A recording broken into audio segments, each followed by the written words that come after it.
All right, are we all set? I think so. Okay. Oh my Yeah, I goodness. saw you had a video recently actually about how people who make like over $1 million a month in income, or not month, a year in income, they just dedicate their entire life to their job. And I was like, that's pretty true. That's pretty true. Yeah. Yeah, you're the literal example of that. So Yeah. I've thought about this a lot. Like, okay, and the way I wanted to start this was like I wanted to put into context where we were when we last had this like a conversation like this, right? So like this was like 2.5 years ago. I know because I went back and I looked at the video that we did for long term. It was called Long Term Content Strategies with Amouranth. And it was at the time you had like 2 to 3,000 concurrent viewers on Twitch, Mhm. Yeah. some Instagram, and then like a little bit of diversification here and there. Okay. And today you're like 10,000 average concurrent viewers on Twitch. You are invested in several multi-million-dollar businesses. Mhm. Um, you are diversified on multiple different platforms despite their greatest attempts to stop you. Yeah. And you and one thing that I think a lot of people don't know, and I'm so interested in is like your level of financial education in stocks and investing and everything, which is represented really well on your Twitter at Wildcate, which I love. I love this Twitter. It's so good. Thank Um, you. you have so many good insights on it, and like the I feel like that first talk was a lot of like me talking to you about like whatever like data and perceptions that I had found in the industry, and this talk will be you talking to me because you have like eclipsed me in business knowledge. Truly, it's so incredible how you've done this. Oh, thank you. Yeah, it's truly fucking nuts. Considering my like I don't know. So I guess like starting off is like what's your take on that? Like and like the that progression of It's the been past couple years. crazy. I haven't I don't even know what's happening most of the time. It's all happening so fast. Yeah, when we talked, what year was that actually? The last time when I think I was doing a pool stream at the time. Okay, let me see. No, this was before pool streams for sure. The hot tub meta wasn't even Maybe in. we did, maybe that was a second call then. Yeah, I think we did Oh two yeah, yeah, calls. yeah. Okay, long-term content strategies. The one I'm thinking of was 2 years ago. Uploaded. So Hmm. February 4th, 2020. So it was Hey, was about it only 2020? It feels longer than that to me. that. That's this YouTube video. Okay, And okay. and you're like okay, and so you're in like a room with like black walls, and now you're like in like a studio room. I'm in my master bedroom, Okay, but actually. it's all set up for the stream stuff. It is, it is. It's a lot better. Yeah. And since then, you've been like you've done everything from like sleeping in bed with S-Fan to like streamer Yeah, awards that and was shit. the highlight of my years That was so it. far. Yeah, I slept with Espen this year. It was pretty great. How does she go up from here? And like, what is that? What is that journey? What do you think of it? It's been, I don't know, it's been surreal. Like it's something that I definitely never expected to happen, for sure. I never thought I would be making like $1 million a year, let alone like a month. So it's pretty gnarly. The Ashvin part, I definitely didn't expect that one. That was kind of spontaneous, but it was fun. I have no regrets. He touched my hair. Did you see that clip? No, what? Like when he was sleeping? Yes. In his sleep, he reached over and he like almost caressed my hair. It's very funny to watch. That's like such a surreal and like some like it's just the perfect blend of like awkwardness and like meme culture that it is just such a good fit. I can't believe it wasn't scripted. He was actually asleep. It was so good. Yeah, yeah. When I tuned in, he was like on his phone, and then you were already out, and then like he fell asleep, and I'm like, okay. And I think it went through the night and like maintained like 15,000 viewers or more. Yeah, That was no, it was amazing. insane. I think at one point it touched like 25K. It's stupid. I'm like, I don't know. Mm. Okay, I want to talk about collaborations, but I think like because that's actually an aspect of this. So like, all right, like if we can, let's go back to 2020, and you're like, oh, like you have this like mindset and ambition at the time, like I'm going to improve my content. Mhm, That mhm. you're very much in that mindset, right? And, Yeah. and so like, what were your next steps from there? What started pushing that needle forward? I guess the desire to grow, right? Because I wasn't, Hmm. you know, as financially well off, and so I'm like, I have to do something, you know, burn the bridges kind of mentality. But then the hot tub meta exploded, so I was like, well, I guess we're just gonna grind this one instead. Do you And I'm have? like, Do you know why why it was you that like just literally queened that? Like nobody else even came close.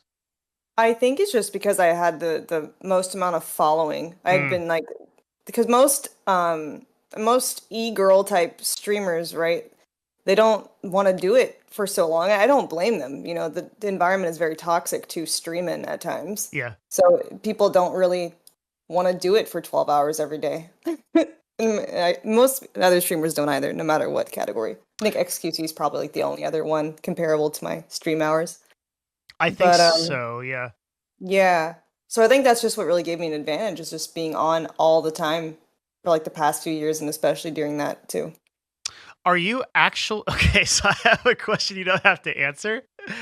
Are you actually fucking live all the time or are you replaying VOD sometimes? Because I can't. Lately I'm live all the time. Are you There shitting me? was a period in time where I was playing reruns, but that was only like maybe 2018 to 19, so only like about a year. Oh, And wait, then I so stopped. all that all the ASMR you do, I swore to God, I'm like, she's gotta be putting up a video and then going to sleep. Like I would 100% do Honestly, that. like I'll use the video sometimes I have to go to the bathroom, but then I'll come back. That's crazy. So the vast majority of the time you're actually live. Yeah. That's Yeah. that's like 14, 15 hours a day. Yeah. No breaks. Yeah. How? Willpower. And probably insanity too at this point. I'm pretty insane. Logistically, like your skin melts if you're in a hot tub for 12 hours, right? It was rough. It was rough. It wasn't melting though, you know. I would usually turn the hot tub off. So like actually as time went on it got colder because it just made too much noise. And I was like but yeah, there was definitely like 12 to 14-hour hot tub streams, no breaks, just getting all pruny. Over and over and over and over again. Over and Yeah. over and over. And you know what happened was a lot of your actually like a good amount. This is kind of interesting. Just like I love this like chronological thing because a lot of your competition, like your real competition, got Mhm. got deplatformed. Right? Yeah. Like anyone that actually had a chance, their trouble was they leaned too far into the controversy. This is a constant.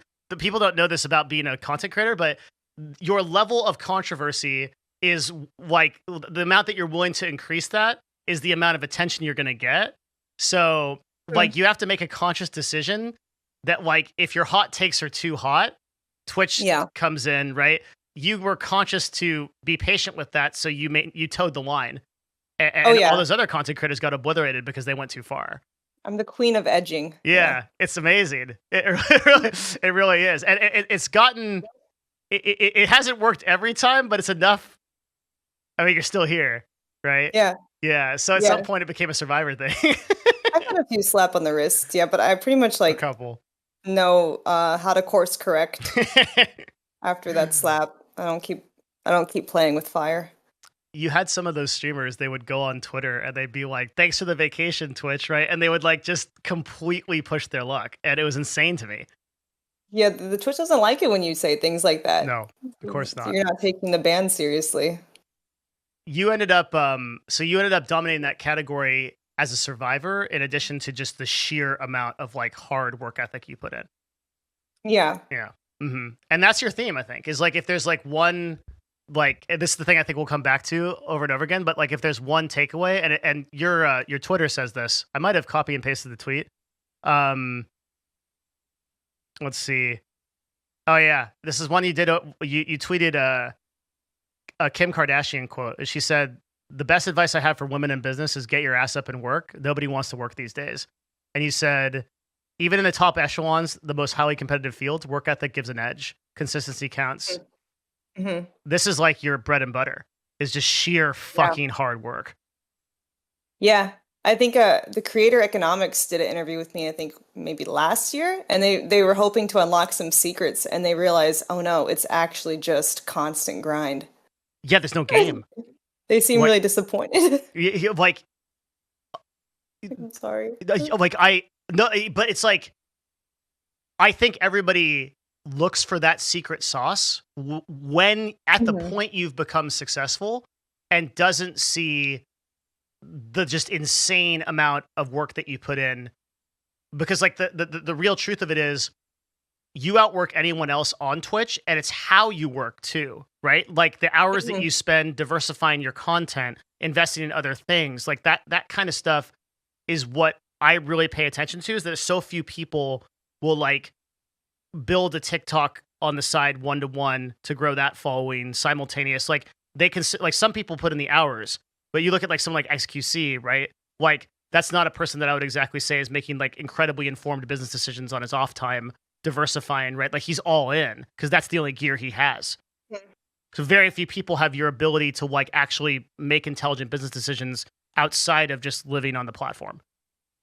Yeah, I think a lot of it is just, the typical person drawn to streaming is not usually one with professional experience. Yeah. And the ones who do have that, you see going pretty far, typically like Ludwig hmm and such, and Ms. Kiff, and they've actually like started out trying to have like a real world job, and education and stuff. So it's very rare for a lot of people to be like, I want to be a streamer, who have potential to have a stable like 9 to 5.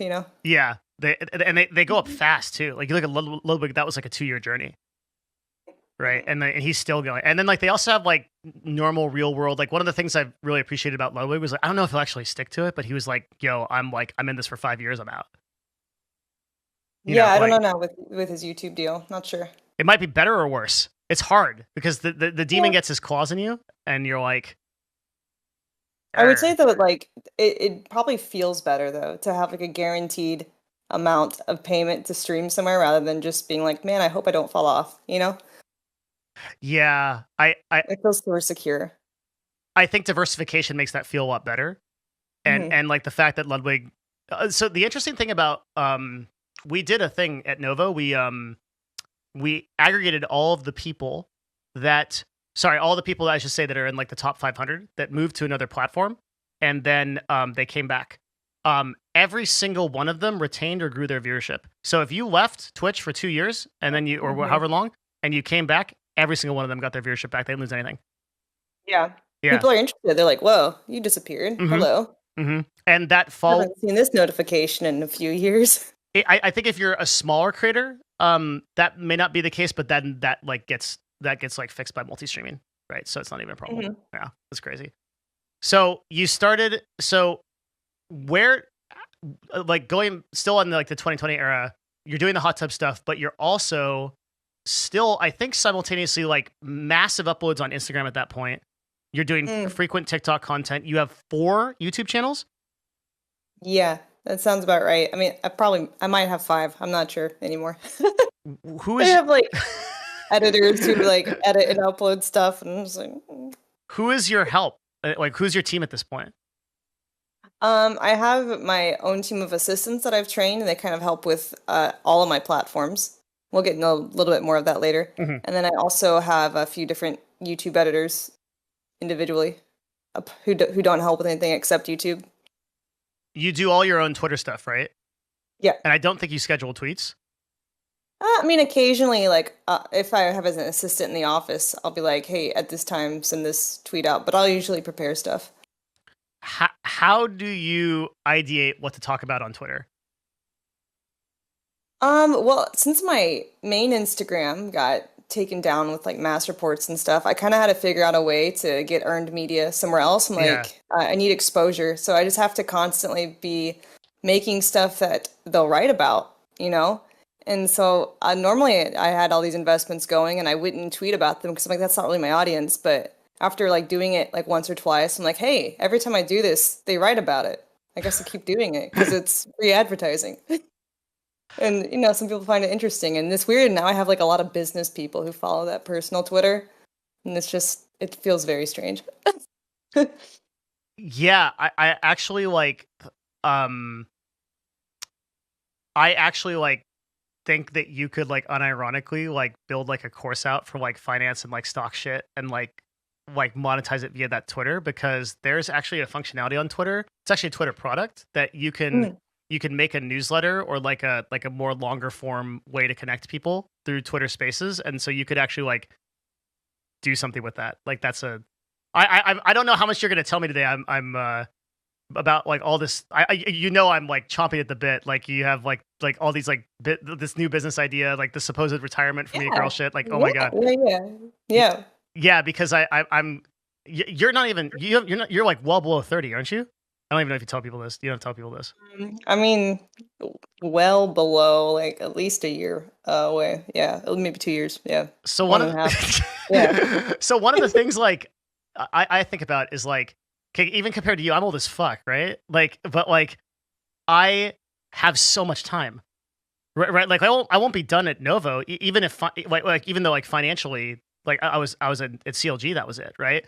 Like you, even if you give all this up, I don't even know what it means. Like maybe you live stream in a different capacity. I'm sure we'll probably get more into this later, but like you have like so much time. Like you have so much fucking time, right? You Dude. have like 30 Dude. years of like hardcore, like get at it business, right? Yeah.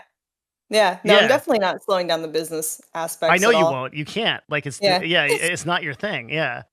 No, no, no. I still have a lot of plans and stuff. Yeah, I think I'm just mainly trying to do a pivot in content pretty soon. Oh shit. Yeah. I'm so interested, but I know it's not time yet. It's definitely not time to slow down. Yeah. Yeah, I have a lot of stuff coming up.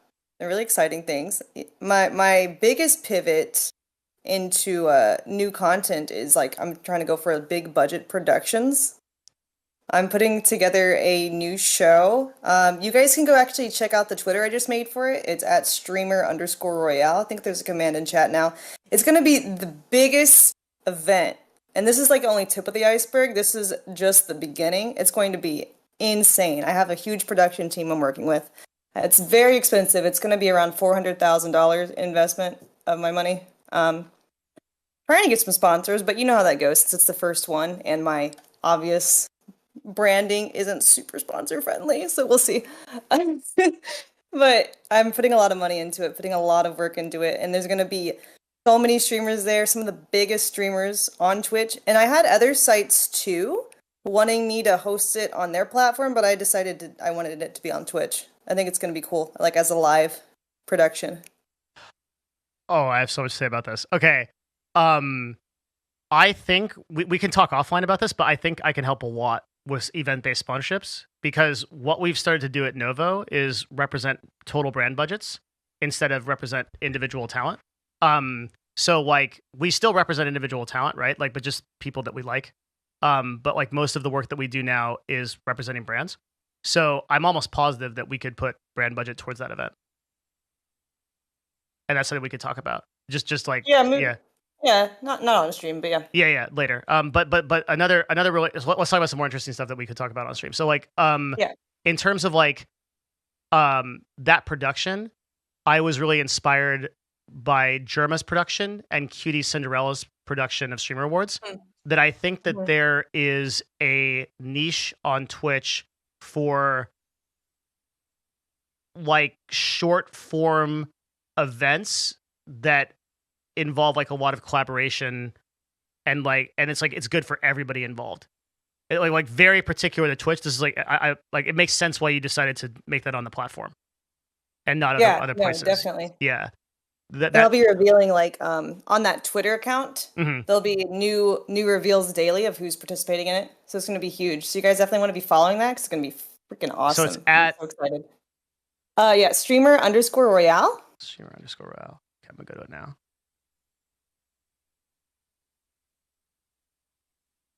The other thing I think by branding this separately, also, I think that's a really good idea too. Because I actually don't think that there will be much carryover.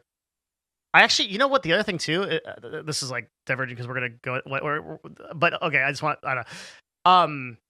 Just coming from the experience of like selling sponsorships for you, because people who don't know, like Novo has a relationship with my company has a relationship with Amouranth, and we go back and forth on like sponsor deals and stuff like that. It's never been a problem. Like we've never gotten pushback on your content. There's not an issue. And I think that's both like yeah like I think it's both like an education thing, and it's also just like you're also a person that's like willing to do like pretty much almost any kind of activation, which makes it easier to sell. Yeah, I'm a huge sellout. Yeah.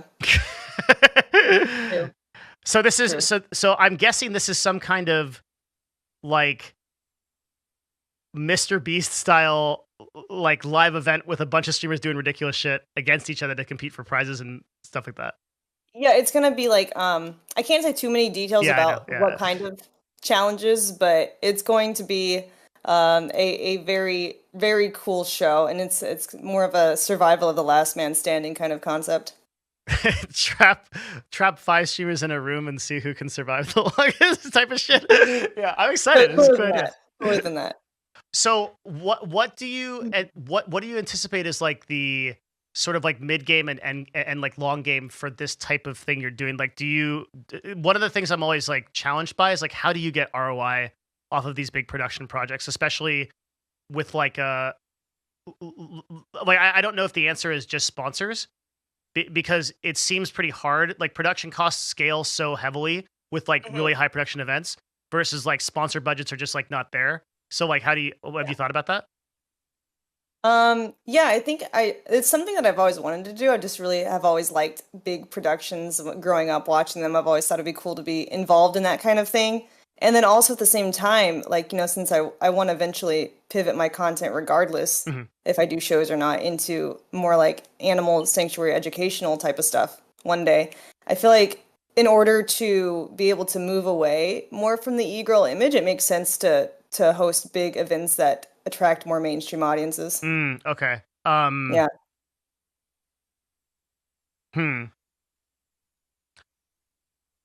What like Mr. Beast, like he's really interesting because he does these videos and it just seems like he's literally throwing money at a wall, but he always makes more. There's like a weird subjective abundance thing that comes into play where it's like you just kind of find a way. And I suspect it might be the same for you. Yeah. No, definitely. And it kind of gives people like a reason to watch from other communities too, because there's streamers in it. It's like it's collabing, but it's on a much bigger scale, and I think it's a more enjoyable viewer experience too. I think so too. Yeah, and it also like you actually get to influence the culture of Twitch itself as well. Like I feel like the Streamer Awards did that, right, where it was like actually like impactful from like a culture standpoint on the platform, which is pretty cool. Yeah. So now like another interesting thing happens. So like if we're just going back in like the chronological time frame, so we're kind of jumping all over the place. But like now you've like built this like hot tub like queen meta, and now you've got like this really consistent concurrent viewer base. You're simultaneously diversifying.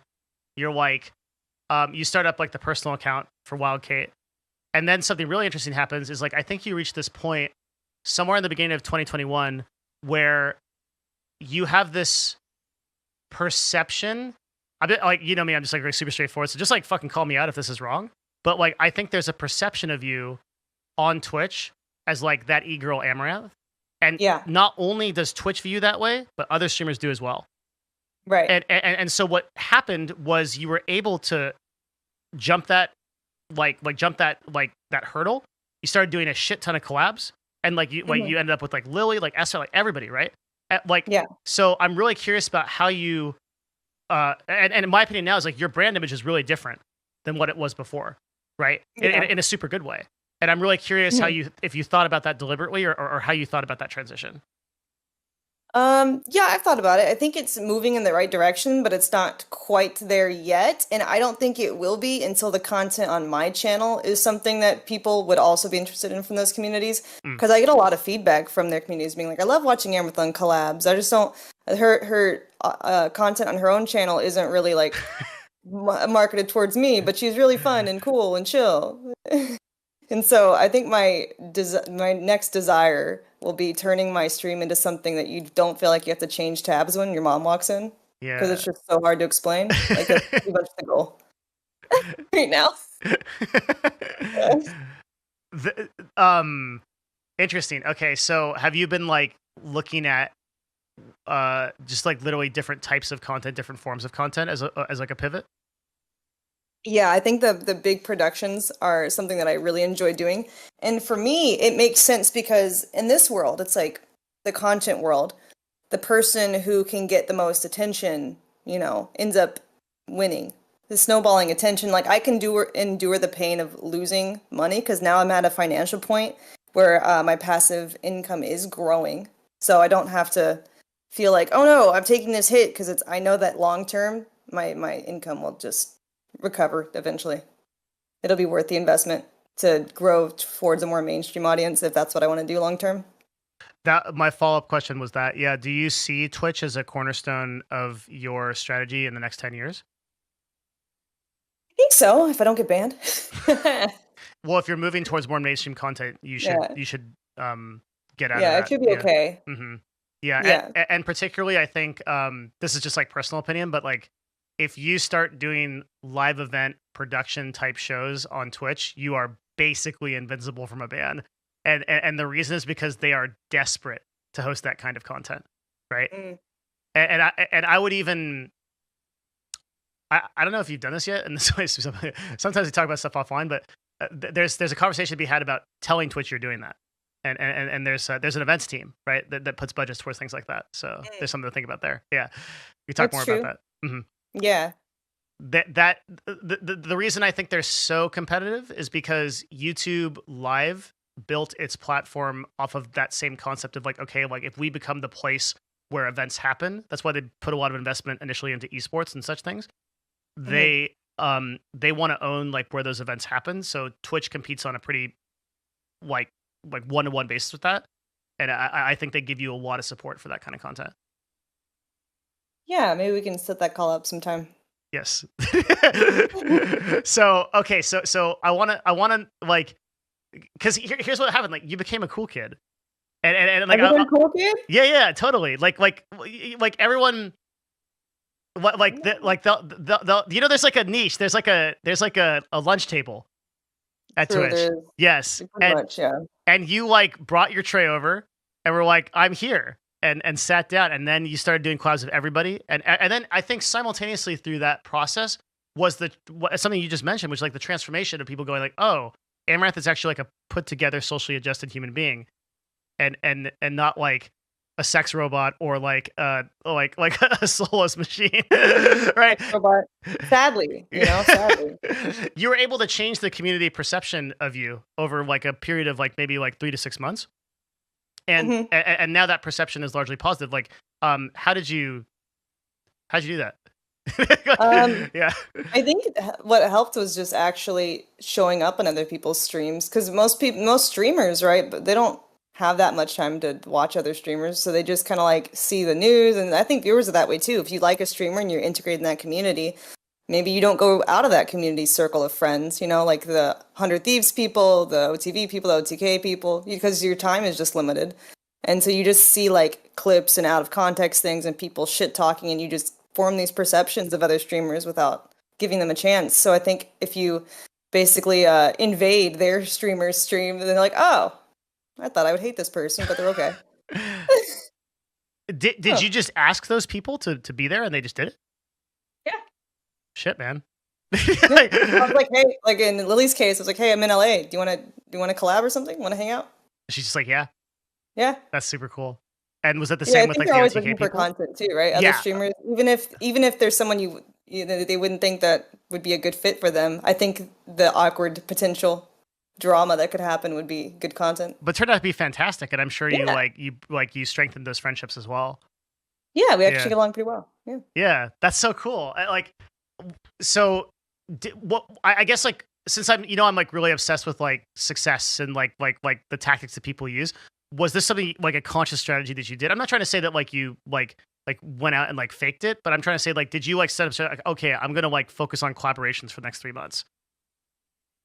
I mean, kind of just worked out because I was in LA for multiple reasons, and I kind of wanted to get a content place out there too, like my own streamer house, not for other streamers to live in, but just for me to have a place to host parties and stay at when I'm in LA.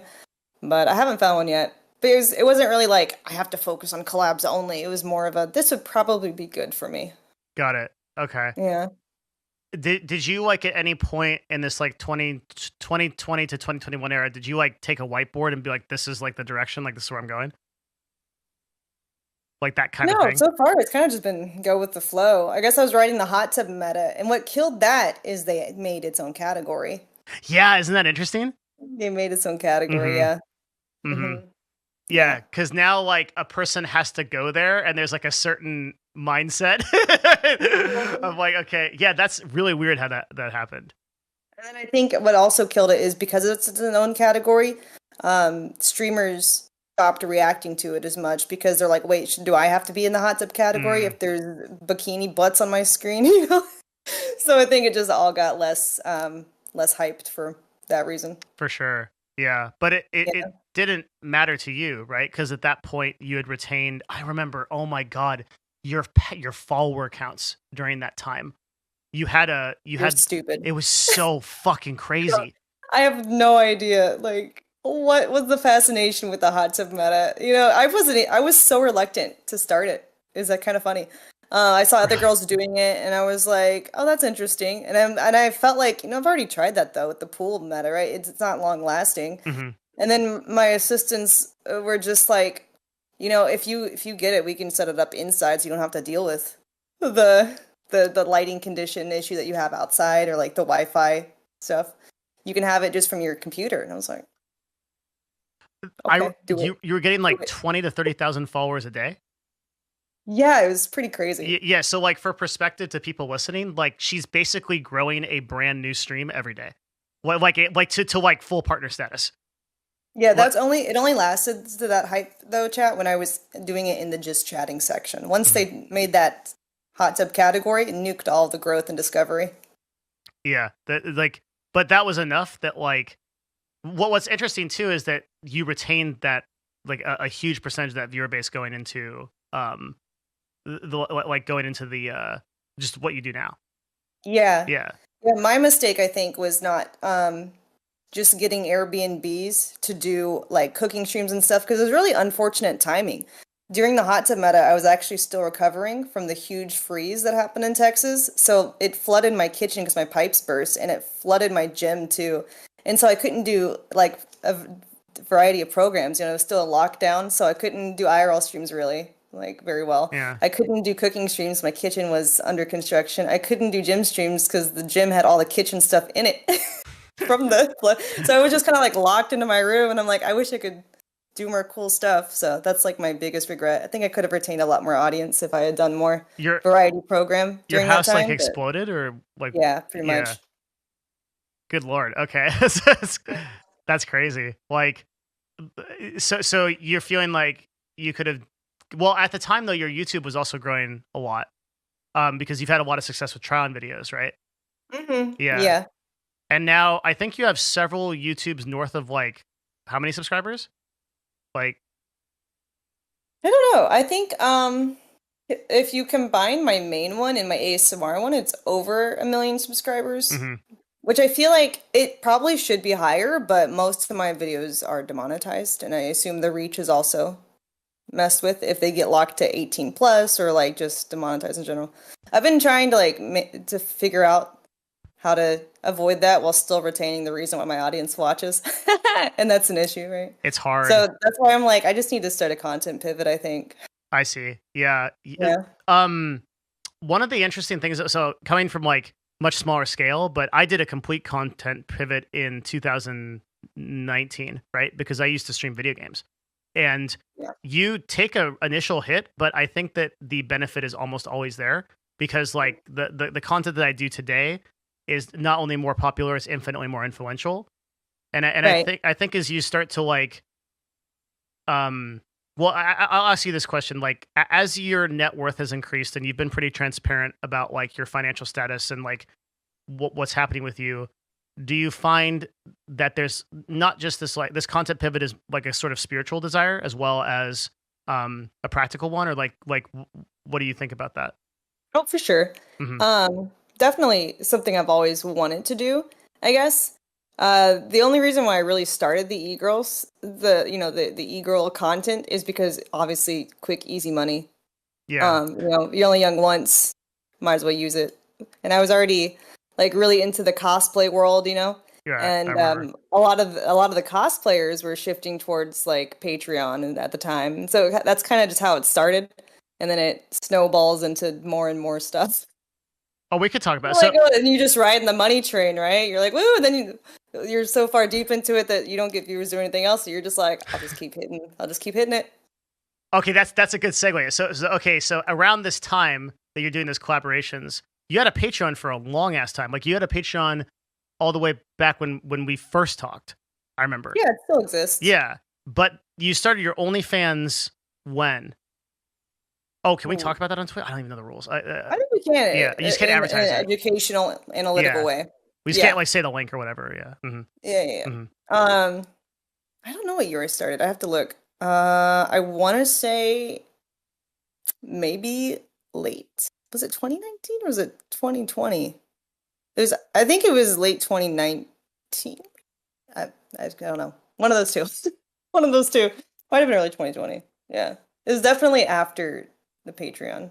Okay, Yeah. your OnlyFans is story and journey is fascinating to me. Okay, because you managed. At one point weren't you number one creator on the whole platform?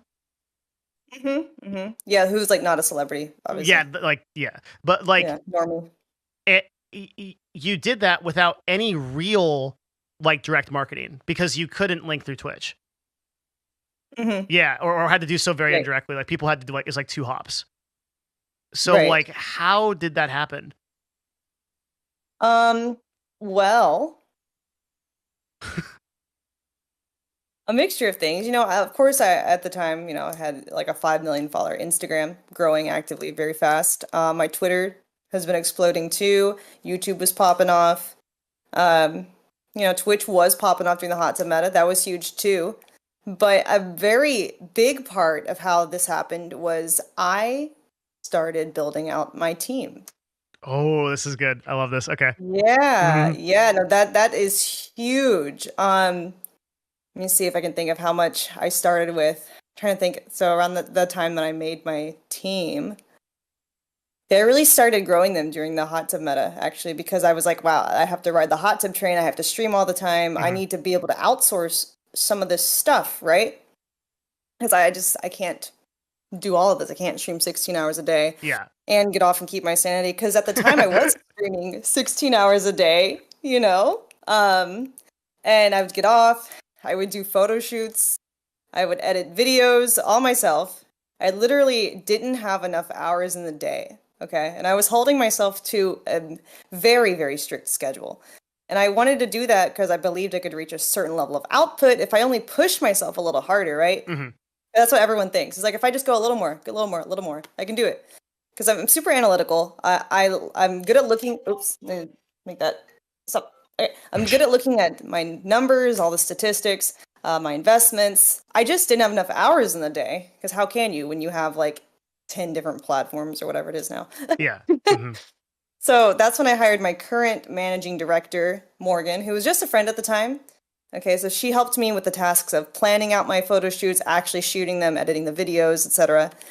And I trained her to do all that. I trained her to think the way that I do, in Hmm. addition to having her different perspectives, because it's always nice to other people come together, just like the hot tub thing. Like if I hadn't have had them be like, hey, we can set it up inside, I would have probably never jumped on that train and would have missed the wave of growth that I Wow. got. So they're actually like very good at thinking about ideas that I'm stupid. about. Mm. I'm like not thinking creatively sometimes because I'm just going all the time. There's only so much mental bandwidth you can have, so it's super helpful. In between us, we were able to increase the output exponentially until she was also working like 16-hour days. Oh my God. Sometimes too, like with me, like doing stuff, but we have shifts, you know. It was okay. Um, yeah, but we had already more than doubled our output. And I thought, wow, Right. okay, let's do it again because I don't want her to have to work 16 hours too. We need more help. And so then we hired another person, Gabby, trained her in the same way. And that was the sweet spot. Between the Mm. three of us, we were able to conceptualize, produce, edit, and release content at a scale that I don't think I could have done alone or any one person. Hmm. Yeah. Yeah, I don't think I physically could have done it on my own. Because when I was on my own, I was doing okay, right? I was making about 300K a month just on OF. But after I hired staff and we all used our skills together, I was able to get it to about currently 1.6 to 1.8 million per month just on OF. So it's been pretty crazy. I love how like with a multiplier, like your OnlyFans is like a 15 million to 20 million dollar company just on its own. It's like so Yeah, no, it's been funny. insane. Shit, man.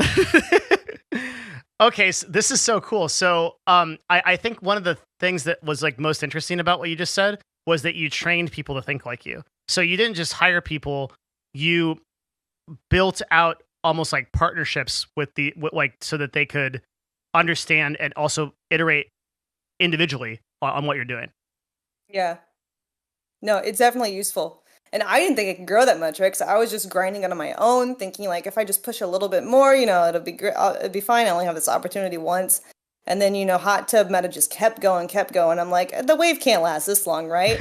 It lasted probably like at least 6 months of It streaming, lasted a of long me time. streaming 16 hours a day in the tub. Yeah. Like insane. So So, I'm like, I can't do this anymore. I need help. Yeah, I have to keep my other platforms running still. There's so much to do.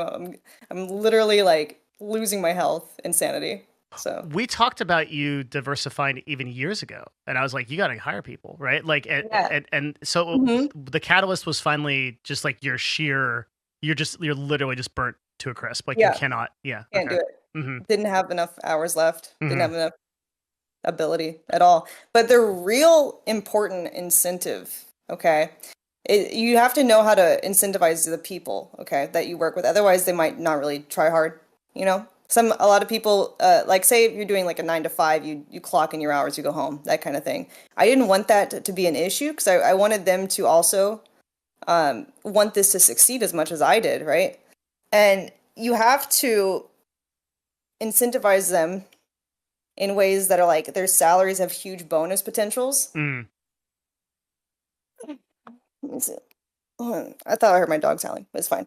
I think they have like if you can help give them incentive to do all that, then they have unlimited upside for doing effective work, right? So say like for instance, I do this with YouTube editors too sometimes. A lot of people do like they get like a percentage Hmm. of the channel's ad revenue. And that's their incentive to not drop the ball, to keep editing better and better, to keep experimenting to see what works. So I think that is something that I saw, and I was like, I can apply the same concepts to my own team, and it's worked really well. 'Cause I get a lot of friends coming to me, like, how do you get your team to keep working so much and do a good job? Because mine kind of just do the minimum, Yeah. and then they don't give me input creatively. They kind of just are late to respond to things, late to get deadlines done, because they're not incentivized to do better. The better their work becomes, Is, you know. is that like do you have like significant profit sharing? Like, is there anything you can say about that structure, or would you rather? It's not. It's always evolving Okay. Hmm. the more things they take on. So it's hard to say. But yeah, I would be more, uh, I guess, able to tell people about it more because I am starting something where I'm going to be letting that team actually use their skills to help other creators too. So Ooh. that kind of thing is something I've really been considering actually. Mm. Because I know that I'm trying to stop e-girling. you know? There And but there's they had all these skills still that can be used to help other creators. Okay, so I imagine like that giant doll that's like that you lift it up and it's a smaller doll. So like you just lift it up and like you're just creating Russian doll yeah. situation You're just where it's creating like hundreds you more open them e-girls. up. Yeah. No, there's actually so this is I don't know if this is along the lines of your idea, but the like female creators need help. Like, one of the things we talked about initially years ago was how bad it is and difficult it is to be a female creator, right? And the sad truth of Right. it is in 2022, today, us talking, I don't think that situation has improved at all. I mean, it's definitely more lucrative than it was in that regard, but Well, it is because still a lot of stigma. the market as a whole is more lucrative though. So Yeah. I think that just that Sure. rising tide lifted all those boats, but I don't think it's particularly more lucrative for a female creator. You may disagree, but if you do, I'm interested why. No, it's still very tough for Mhm. sure. It's still there's obvious advantages, from a financial point, but it is so saturated now that it's hard to break into without having a huge platform already. If you started something that helped, that was particularly tailored towards female creators becoming more successful, that'd be really interesting. Yeah, I'm working on something like that. Just leave it Actually, out there. I'll go into it in a second. Okay. But I guess the best way to answer your question earlier is Yeah. that my team's percentage of their salary has been proportionate to my own income. Like as it grows, so does their percentage. Wow. That's Yeah. awesome. So that So, is something that's huge that I think a lot of people don't do with their staff. mhm. So I okay. I was just taking. If you see me looking out, typing this out, I'm taking notes so I can go back to things. Like the that idea of profit sharing is super cool. I think that there's that old quote I love. This is I make a nickel, boss makes a dime. That's why I poop on company time. I fucking love that quote because like what it basically means is like like I'm working a 9 to 5. My salary is like what my salary is. Like whether I like if I output like 90% more, nothing fucking happens. Yeah. And like that profit share Yeah. idea. I mean, the funny thing is like I don't think like RSUs and like some of the stuff that like the tech companies do completely solve it because those are just time based. They're not outcome based, right? So like if you survive at Amazon for 4 years, you get RSUs, you get equity, right? But Mhm. if you do more, not necessarily, right? So there's Yeah. all kinds of different strategies. So the idea of like actually profit sharing based on outcome is super cool. And what better outcome than your total amount of income, right? Like Yeah. if your income's going up, then you're doing better. That's just like Yeah. very objective. So you started going in this OnlyFans. It sounded like OnlyFans was doing like you had mentioned was doing pretty well at the time you were solo Yeah. creating content for it. But Yeah, it's about 300K a month on my own. yeah, but then you 4x that with a team. But what I'm Mhm. curious of is like was so there's tons of beautiful girls on OnlyFans even at that point. Tons of There people is. with huge followings that are coming in that are doing calls to action to drive those followings. How were you able to first acquire so many users but also get them to hang around and to like and to pay on such a consistent basis for that insane amount of MRR? Because holy shit, that's unbelievable. That's also with the help of my team, we come up with creative ideas to keep that retention high, right? So we'll Mhm. do new concepts all the time. We shoot like 2 days per week of content. So there's content being posted every day. There is new concepts always being shot, like multiple videos every week. We have a structure that we do for that platform, and we'll release. It's like a formula, right? We'll release certain priced videos on different days, and this is actually something that we have been working on and experimenting with to get it to like the peak performance. And so, like, because I've always wanted to get out of eGirl, my team needs to utilize those skills to, I think, to help other people because we've been working on this for years, right? Yeah. So long, and we've made it really good at this point. So I'm quitting, and we'll take their talents and use them to help other creators to also 5 or 6 times their revenue. Are you truly gonna? If you can't answer this yet or don't want to answer it at this point in the talk, that's fine. But are you truly leaving OnlyFans? Yeah, I'm not going to be making content anymore. Like, yeah, yeah. So We you're still giving up. have they're Oh, still running stuff because we've been shooting. We have so much content, right? Shot yeah. for the past 2 years. But like, I'm not doing the e-girl stuff anymore. I'm quitting doing the e-girl stuff. I just want to put that into literal terms. You are dropping a $1.5 million income stream per month. It's not quite. It's complicated. Like, I'm not doing it anymore. But they're still gonna. They still, they're still running it. They're still using their skills to run it. So it still exists. Yeah, I'm not making content for it though. Yeah. We've been shooting two days out of the week for the past like 3 years. There's a lot of content no one's seen. Okay, I'm gonna stop. but at some point that content will end. Like the total amount of work that you shot is not infinite, right? Like it won't go till like the entropic death of the universe. Yeah. I'm quitting entirely. Holy shit. Yeah. Why? I want to move on to my own stuff. I want to move on to doing things, more mainstream style of content. I want to move on to my animal sanctuary eventually. I need time to focus on that. I need to be able to do that. And so I am going to be having this new endeavor with both of the big budget production stuff on Twitch. I'm pivoting to the show and the management company at some point. If those fail, though, who knows? I don't know. If both those fail, I might be back. Okay. Yeah. I feel like this is a good time to try. This is a good time to try. Why? But yeah, so we're hoping to help other creators though, and by using those best practices that we've developed, and we're hoping to help people professionalize their own, platforms and treat it as a real business. If any girls are interested, they can hit me up for sure. All right, congratulations. Yeah. This is the first time I'm jealous that I'm not a female creator. I want to log into whatever you're doing. Okay, I'm gonna be I'll put on a wig. I'll put on a wig. Yeah. You gonna get in the hot tub too? Well, I'll have to. I'll have my people talk to your people. We'll see if we can't get something going there. Yeah, I'm hoping to grow my passive income to be $1 million a year, at least without me having to do anything. So like separate from streaming, separate from platforms, separate from anything. So completely understand. I have tons of questions about that because we haven't even got to the stocks and business shit yet. Yeah. So so that is a huge. So why now? Like you could do this a year from now, 2 years from now. What at this point is the catalyst for doing that? Well, I want to do these big production shows, right?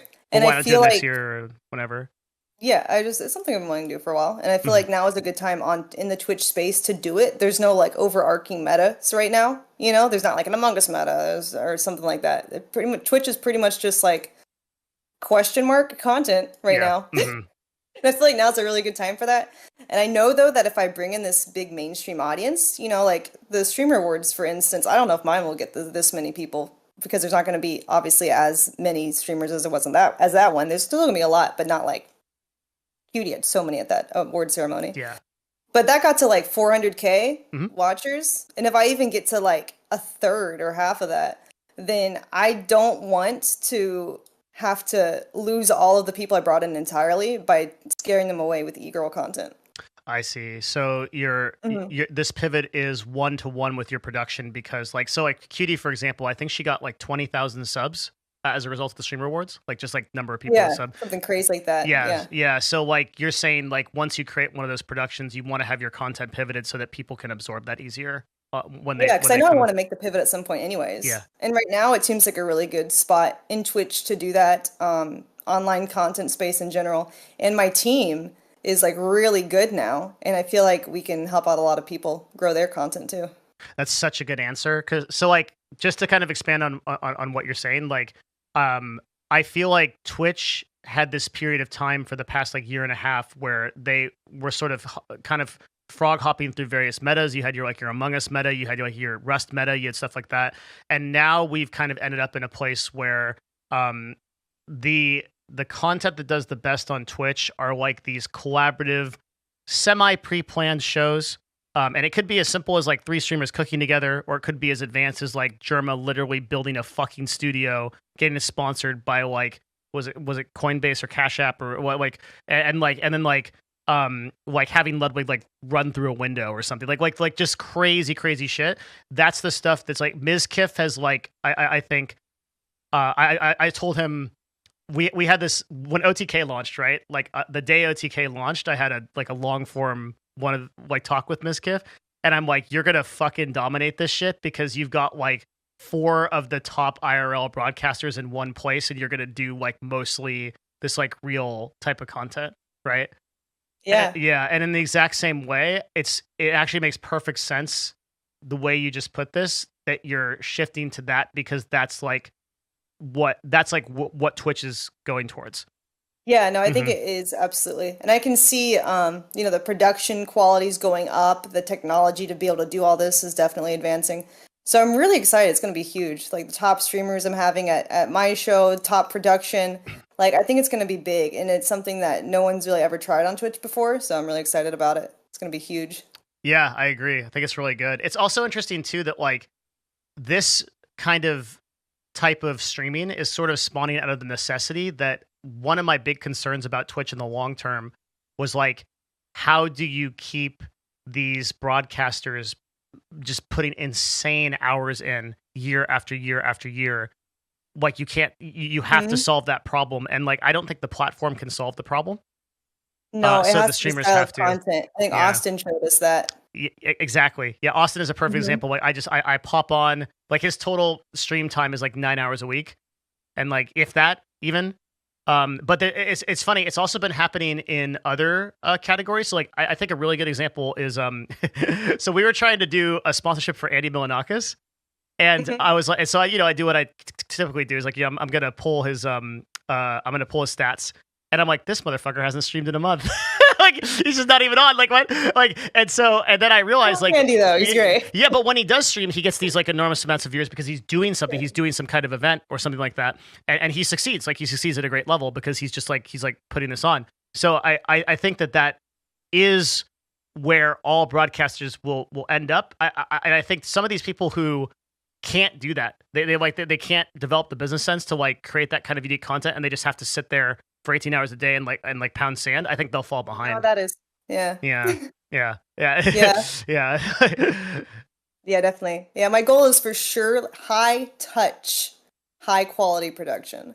And then also like, of course, and helping close the income gap for other e-girls too, helping grow their own platforms by implementing the secrets that we've developed and help them make more money, So I think it'd be good for the entire space. Yeah, for sure. I mean, especially for female creators who need a lot of that help. Like, and don't have a resource. More importantly, don't have resources right now that really support them. Yeah. Yeah, it's really hard to find resources because a lot of people I find, if they try to help you on YouTube, they typically don't have that many followers. So it's like it's hard to trust their words of advice if they don't have the results. And then the people that have the results, they're usually more competitive, so they don't want to tell anyone their secrets. True. Yeah. So it's really complicated. There's some really good people like well, also either that or their content's like really hard to find. Like for example, Mr. Beast like has phenomenal content about how to grow, but it's on these like weird podcasts with like 20 people listening to it. It's just like it's like really hard to find type of stuff. Yeah, so there isn't like central like sources for that.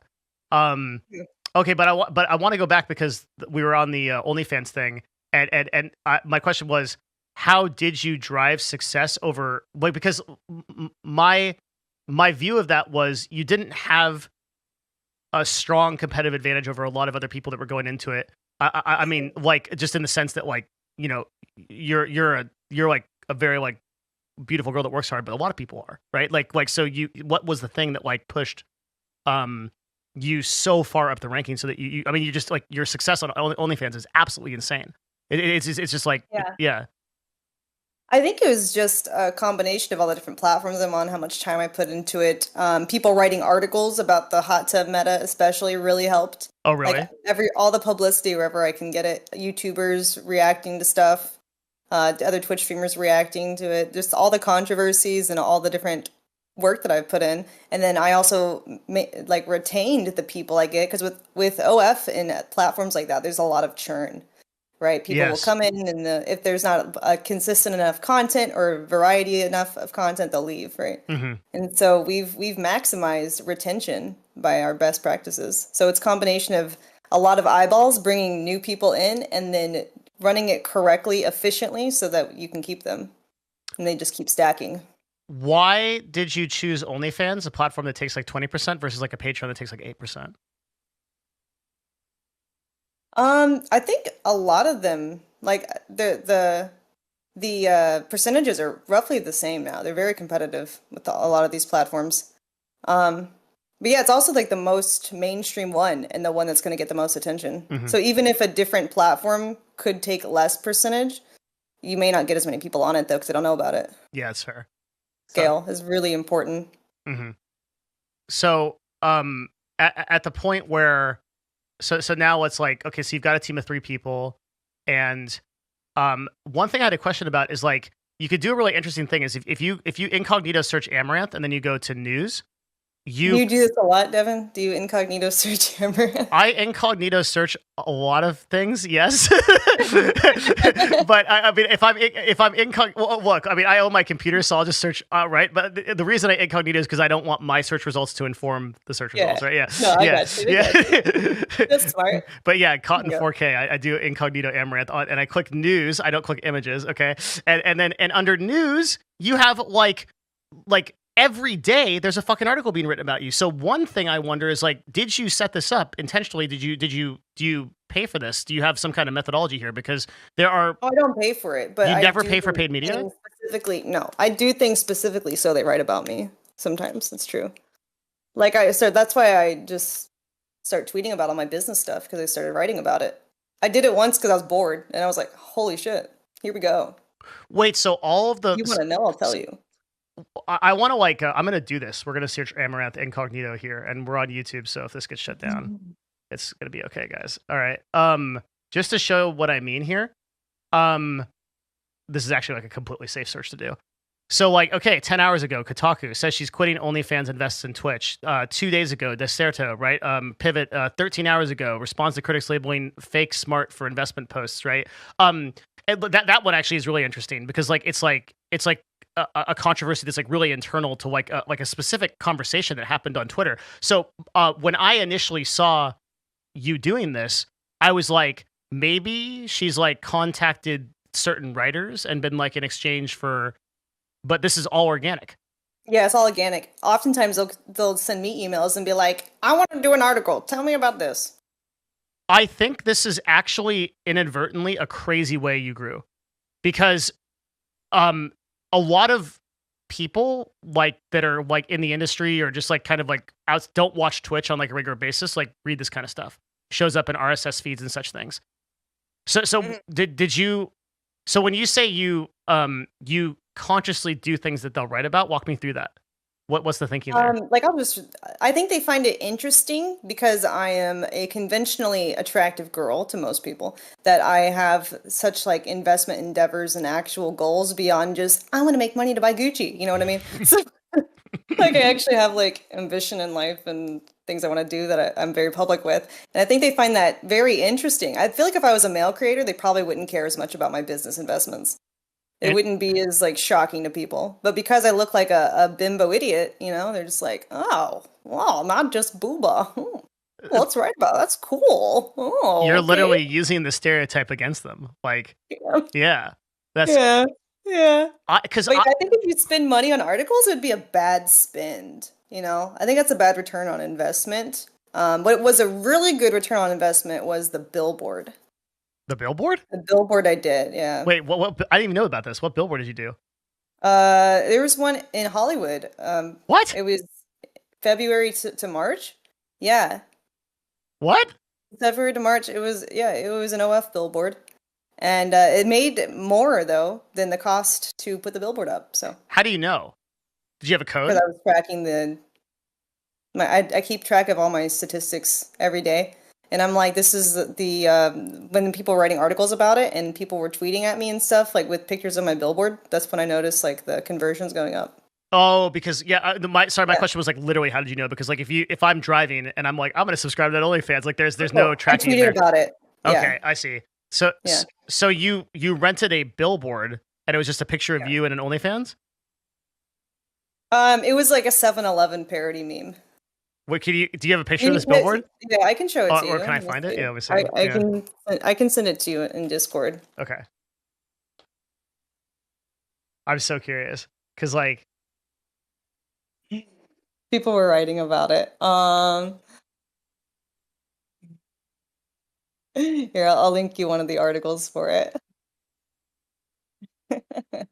It's funny. I think you'll enjoy it. It was pretty good because this was after I'd already announced like I bought the 7-Eleven, so that was still very much like. I was like what the fuck? Yeah, I knew first quarter billboards were cheaper. All the ad space is cheaper first quarter, right? Yeah, of course. Yeah. So I made more than what it cost to put up because it was cheaper at the time. It doesn't cost that much though, right? Like it's something like 15 to 20K to put a billboard up. I don't know for a month. Less. Yeah, It was yeah. less because of the first quarter. And where was this? Hollywood. Like Central Hollywood? I think I don't know, somewhere in Hollywood. I don't remember. I'm not a native LA person, so I went to go visit it, and I took a picture with it too. But yeah, it was pretty cool. That's awesome. So this is so crazy. Okay, this is some next level shit. So, did you use any other like really esoteric ways to market your OnlyFans? I think I've sent a lot of different shit. Not like not physically out in the real world yet. I am considering more billboards though. Really? Yeah, it worked really well. So you know. Yeah, I think okay, you know what's really interesting about marketing is like, okay, we always enter this cycle where like something becomes super popular, everybody saturates it, it then like starts to go up in price and then becomes unrealistic. And then everybody leaves because this price is so high. And then that form of communication is still there, but nobody utilizes it. So a really good example of this is radio. Radio is actually phenomenal for like converting product and shit. But I no, haven't thought about radio. Do people still listen to it, or is it more like Spotify and stuff now? No, for sure. Yeah, there's this. I mean, radio. The thing is, though, that you can actually a lot of these old services like television, traditional media, and stuff like that. Advertising's gone way down, but the stats, the tracking on these, like they'll tell you exactly what the demographic is. You'll know exactly how many users you're hitting. You'll have all that data, right? That's all trackable. And the prices on it, it's like 10% of what it used to cost. Oh wow! Yeah, you'll make. That's cool. Yeah, you'll make a shit ton of that. Mm-hmm. But yeah, like I've done email marketing tricks, you know, like mailing lists. I've also done Facebook ads back in the day before they decided that they hate booba. So, you know. Facebook ads are, I was going to ask if you did any paid media. Because Facebook ads, I think, are like one of the strongest ways to advertise these days. Especially a few years ago, they were so cheap too. Yeah, I know. Mm-hmm. They're a little more expensive now, but I think they're still worth it in general. You know what is just absolutely crazy right now? Have you looked into TikTok for Business yet? No, I haven't. Dude, TikTok for Business is stupid. Okay? Because like they're paying creators like cents on the dollar. The demographic tracking on TikTok for Business is the best I've ever seen. It beats Facebook by a huge margin. And you should like create a TikTok for Business account. Just look at the so. Oh my God, I have so much to talk about. I get so excited about this kind of stuff because I love marketing. You know, I love marketing.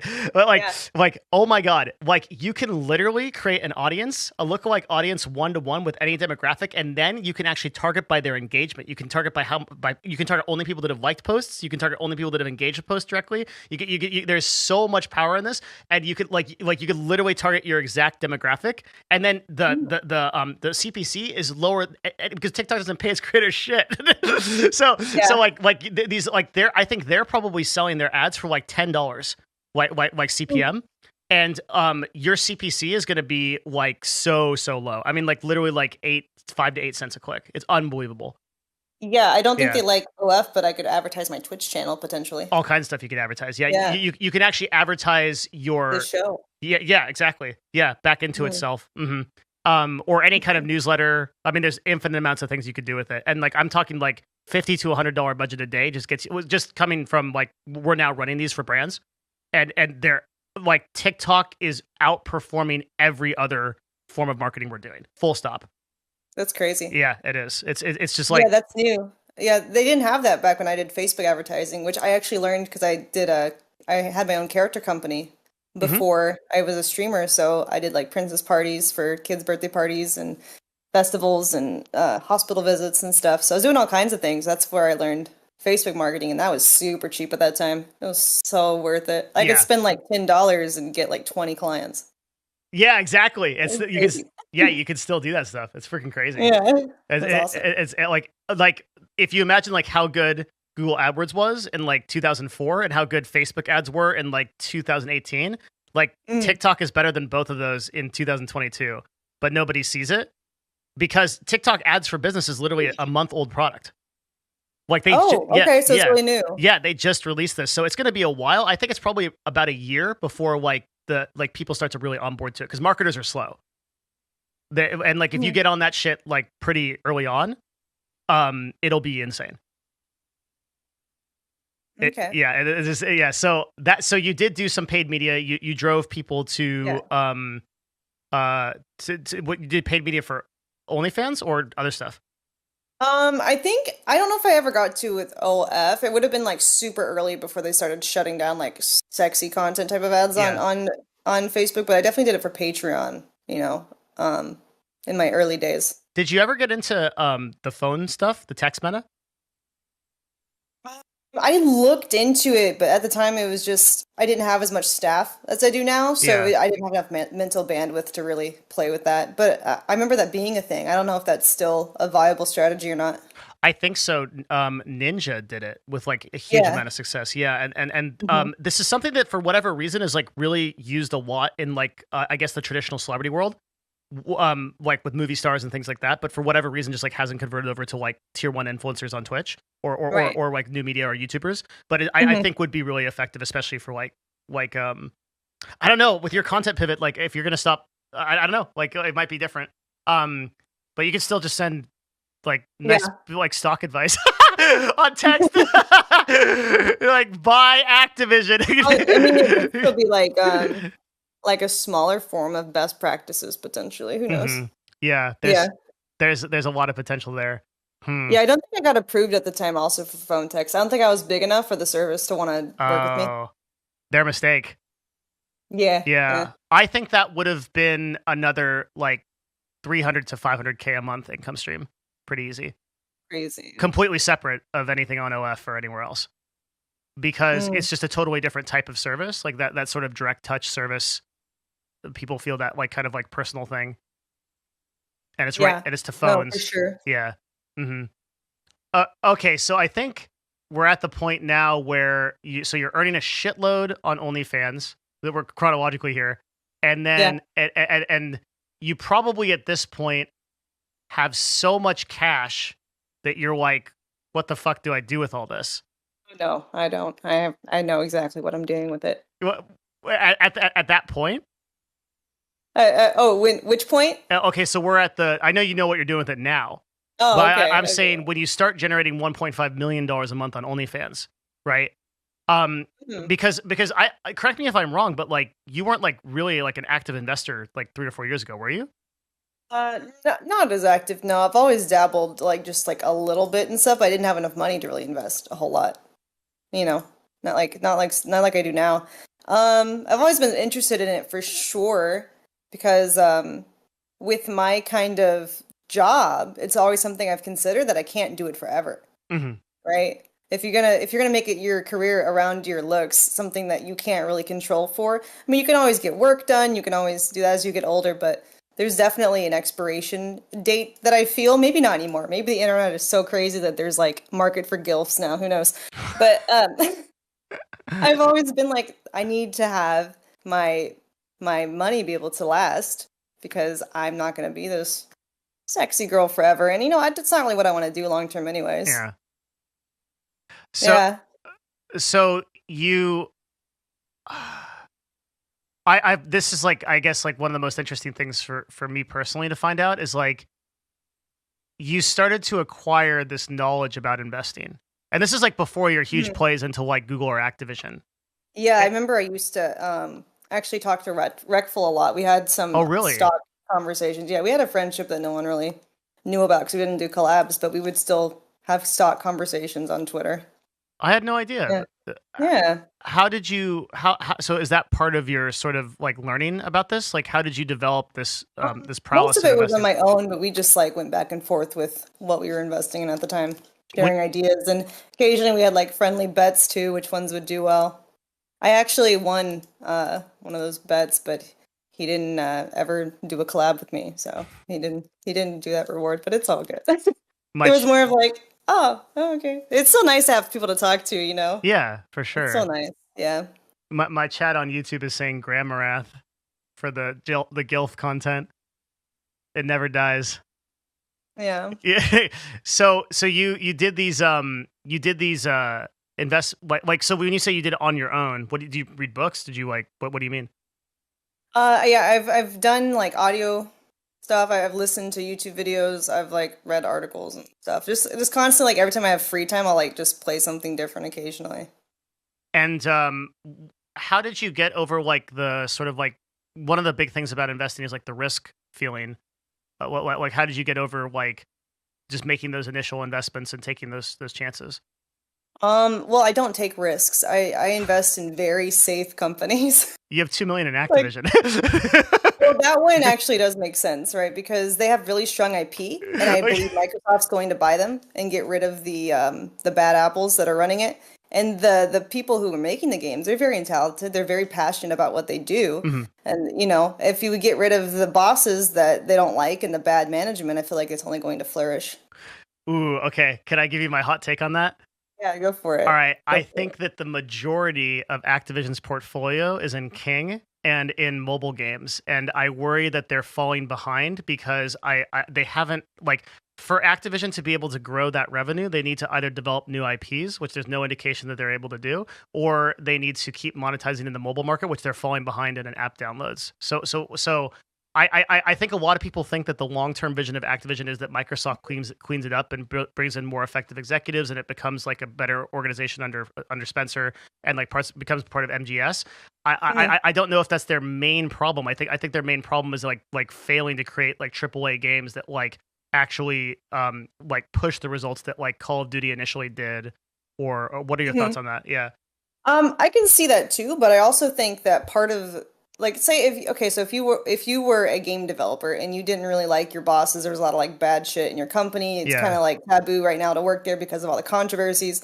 I think it would affect your performance, the quality of that you put into the games. But I feel like if you're given an environment where you can flourish and like it's kind of like a rebranding and you can get back to working on the games you actually enjoy, I feel like they could be a lot better. And a lot of people still love the IPs. I don't think they even have to make new IP, to be honest. They have such a nostalgia thing, kind of like a Disney cult following. Because Hmm. think about BlizzCon, how it sells out so fast. Like you have to click instantly. Like it's never had a year where it's like there's extra tickets, even after like an hour, you That's know? true. Yeah. So And I you're think it has such a strong nostalgia with people that it's not going to go away. I feel like that it'll always be valued, especially if they have new management and they can kind of like get rid of that controversy. And think about like Microsoft's connections too. Like I feel like that's a really good bridge if they acquire that for sure. And nostalgia is hugely underestimated. hmm. So your play is very long term then. Like you're looking at like a very long horizon Yeah, long for term. that Because people investment. also Yeah. forget about like how Disney looked right before the Pixar boom, right? It was kind of failing too. That's true. Yeah. I guess it was harder to see Disney, but like if you look at the vision that Bob Iger had at the time, like to what you could see it like the diversification into Disney Plus, the diversification into like owning Marvel and like just the crazy stuff they do now. I think people still underrate Disney to this day though. Yeah. Disney's so fucking they own everything. It's so powerful. Yeah, Yeah. people like to shit on Disney and be like, my Star Wars canon. But it's like, Yeah. if Disney hadn't acquired Star Wars, it wouldn't be doing anything right now. Like, now you got theme parks, now you got merch, now you got games, now you Yeah. have these great TV shows. It's like, people just underestimate it, for Yeah, sure. it's crazy. Like the Activision buy was the only one that I didn't understand, and that's the that now I understand like what your play was on that. That's interesting, huh?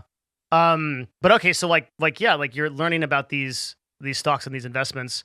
And I mean, you don't. It's interesting what you just said is that in your view, you're not taking risks. I mean, even a $2 million investment in Google is a risk. I mean, it's working out for you with the split and everything, but like, If you think about it, like 5 years, 10 years from now, is Google going to be used more or less? More.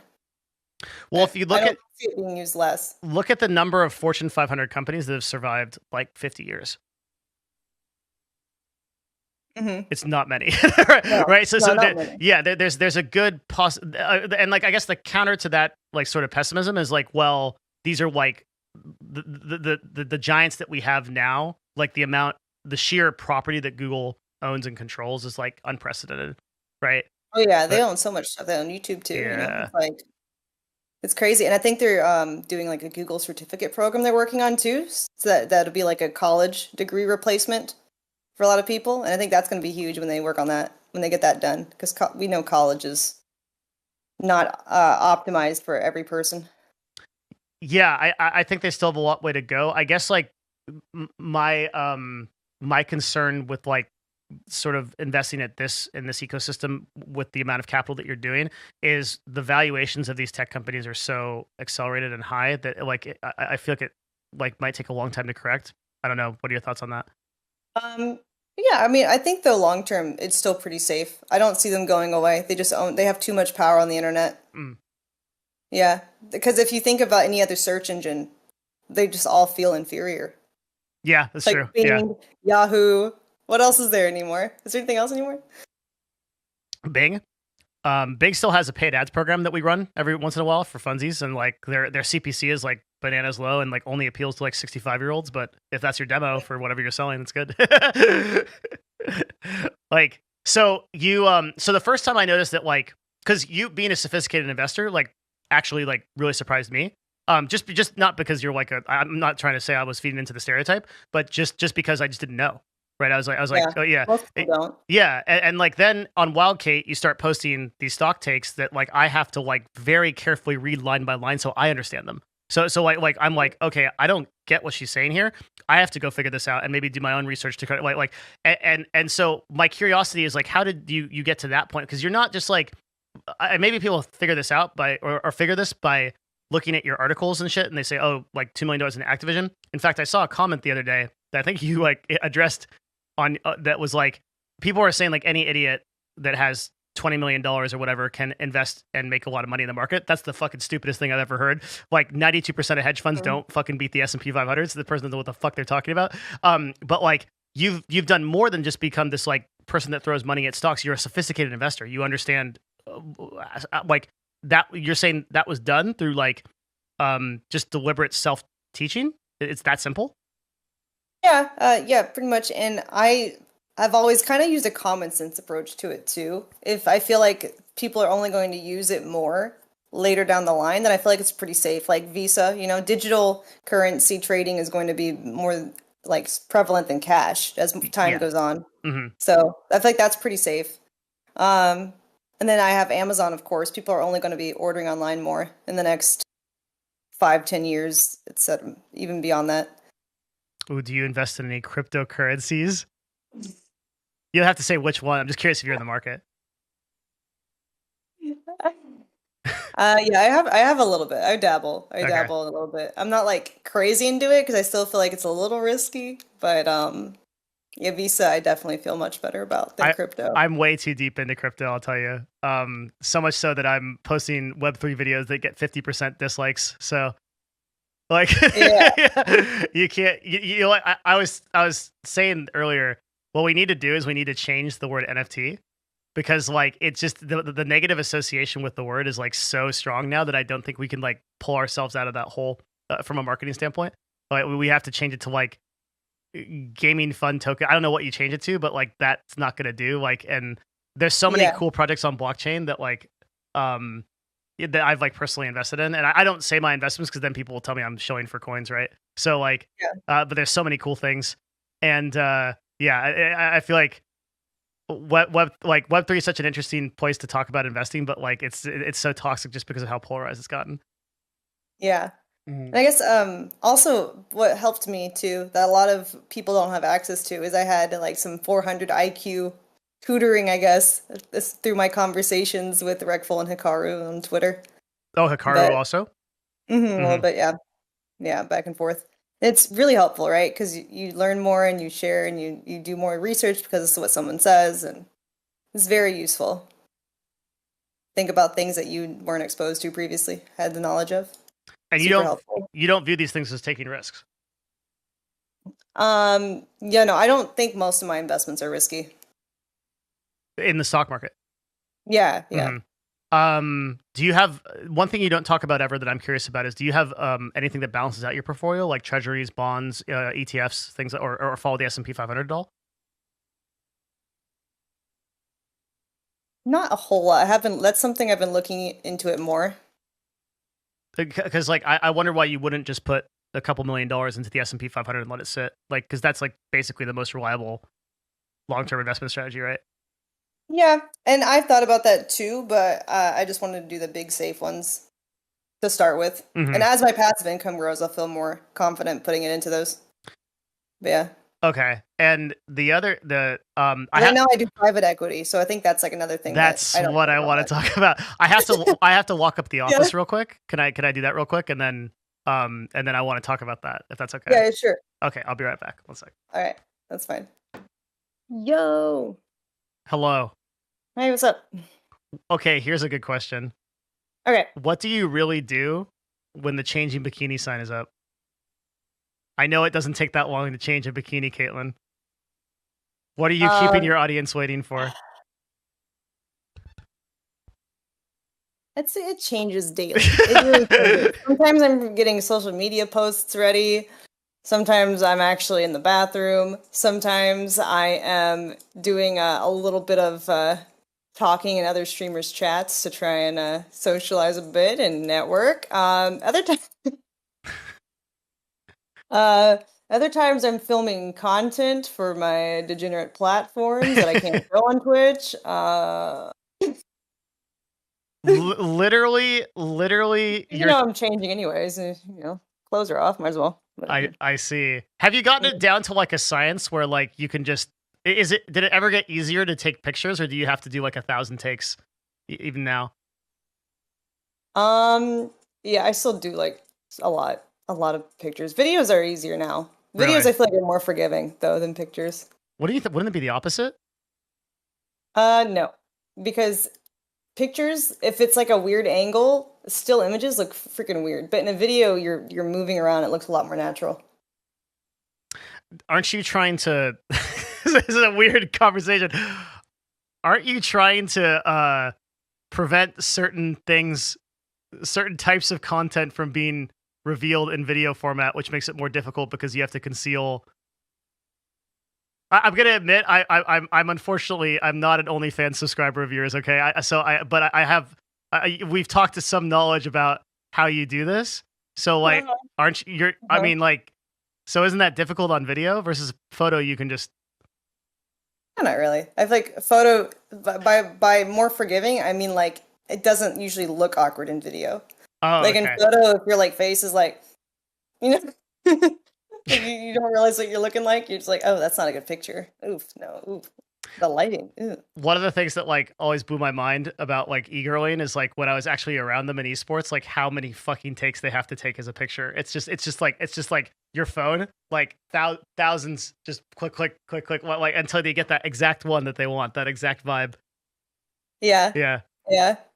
I also like I don't edit my own videos either. Like I film like 10 minutes of constant content or at least like stuff that I think, sometimes more. And then I have my assistants, my team cuts it down to what I need. So I just like there's plenty of content when I film. So I don't have to think about it. I'm just doing it. And if there's like a part that's not flattering, I'll just take it out. I see. Okay.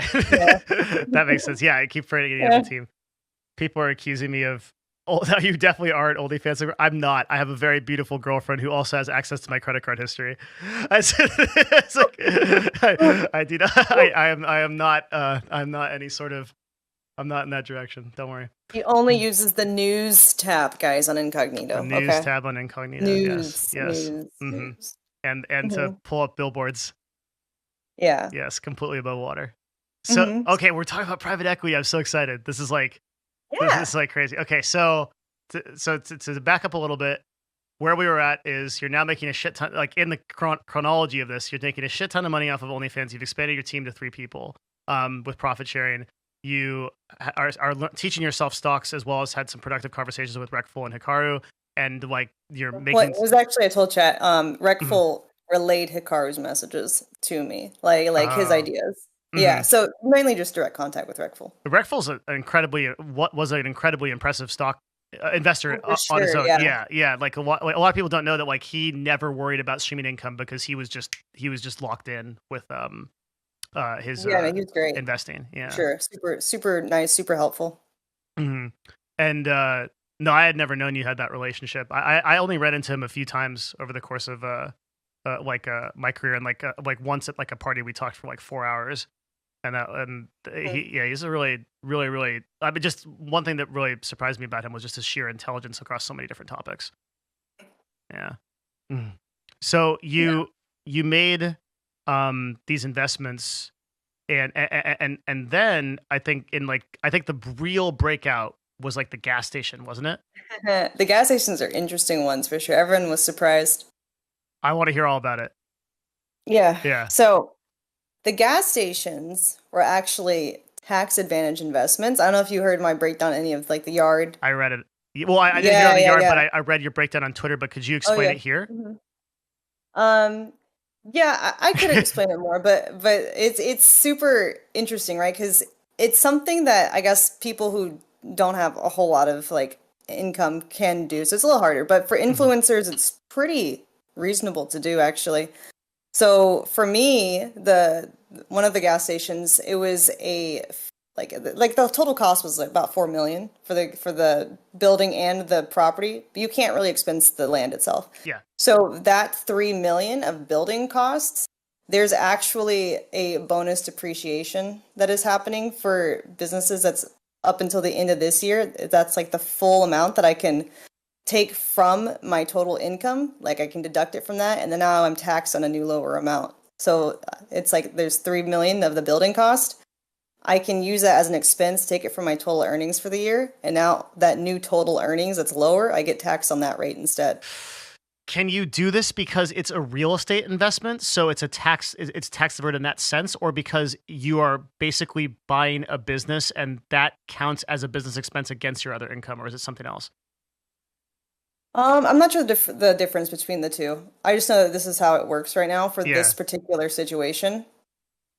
So what Yeah. that effectively allowed you to do was, let's say I'm just going to make up a number. Let's say you're making $10 million a year, and you could basically act as if you were making $7 million a year because you took 3 million off. Is that Mhm. right? Is that a good way to describe it? Yeah. Yeah. I'm a GP in a fund, so I have a status that lets me do it. But Hmm. if any other like influencers are interested in the same kind of deal that I did, since this is the last year for that depreciation clause for the full amount, after that it gets less of a depreciation you can take from it. Then they can hit me up because I could refer them to the team I worked with for it. Is this a federal thing or a state thing? It's federal. It's not the gas station's not even in my state, so Oh, really? I didn't know yeah, that. no. Yeah, it's not. So why a gas station? It actually just like a good return on the investments. Basically, a zero cost basis investment. It makes 7 to 8% return roughly in the form of cash flow. Per year? I can sell eventually, yeah. Hmm. And so I don't have to do anything, right? I just own the property and I lease it out to the gas station. I get Uh, rent for owning the physical property and the tenant operates it. Totally hands oh. off. Yeah. So are you making any kind of like, because I think in one of your tweets you broke down the monthly income that the gas station was making. But do you see, so rent's not going to be like $40,000 a month, right? Like what so or whatever north of that is. So are you seeing any of the profit It from? depends on the gas station. They have different, because I have different gas stations. But yeah, it has to be oil and gas for the depreciation. Other categories too, but the oil and gas Oh. is one of them. Oh, okay. Yeah. So the reason, just real quick, I think like a really interesting concept about this, just because like Amaranth and I love jamming about business shit. You have to. One of the things that I've realized as my net worth has increased, is like the entire system of taxation and is incentivized towards having people do things like what Amouranth did. So like, because here's what happens, right? Amouranth buys a business. That business then is owned by Amouranth, which she's incentivized to build up because she's saving money to do so on her end. So the system taxes her less because she is like physically building a property in the United States of America, and that property is getting better because she owns it. So in the exact same way, like if you own an apartment building, right? You buy that apartment building from someone, you have a huge tax advantage of doing so. You put money into making that apartment building better, which increases its valuation so you can sell it for more. But the end result of that is a physical building that is better off than it was before. And in so doing, that is how the U.S. has successfully privatized the creation of goods and services physically, basically through the taxation system.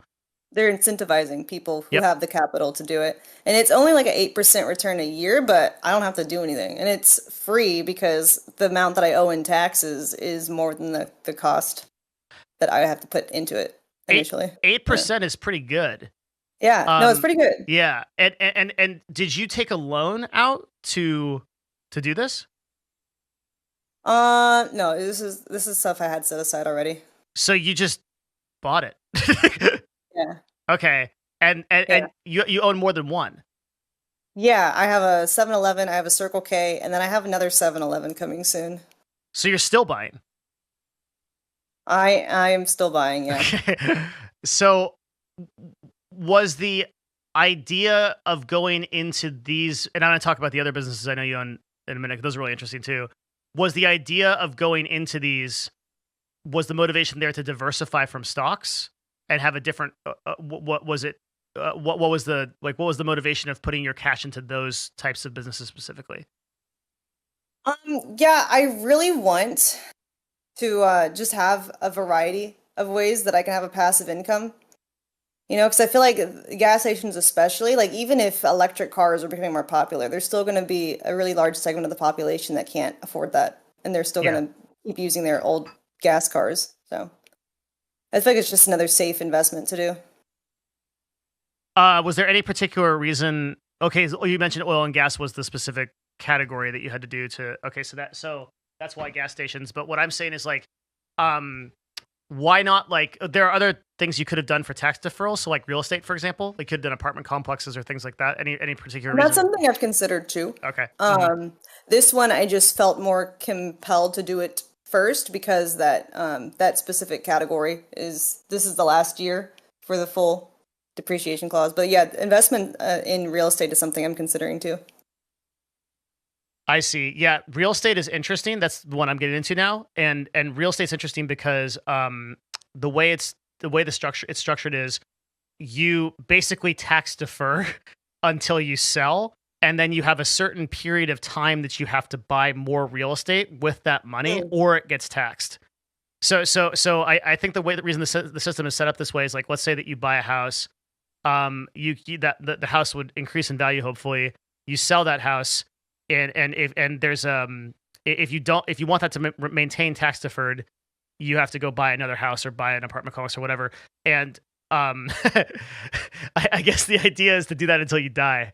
And then somebody else worries about it. You never get taxed. You just keep buying shit. So it's a little bit different of a strategy. Yeah, but it's effective.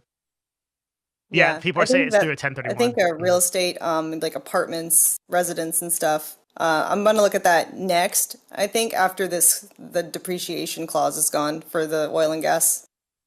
Okay. Yeah.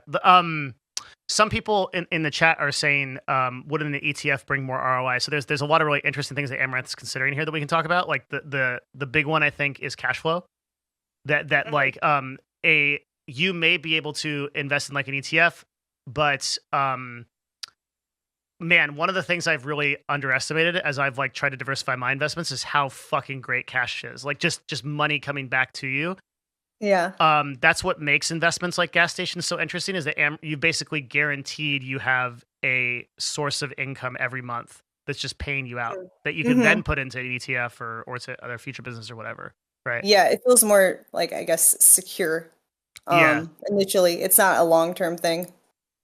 Like Well, you start seeing the returns like in cash. It's just it feels better to me to start with that kind of thing if yeah. there's like an opportunity that's going away soon.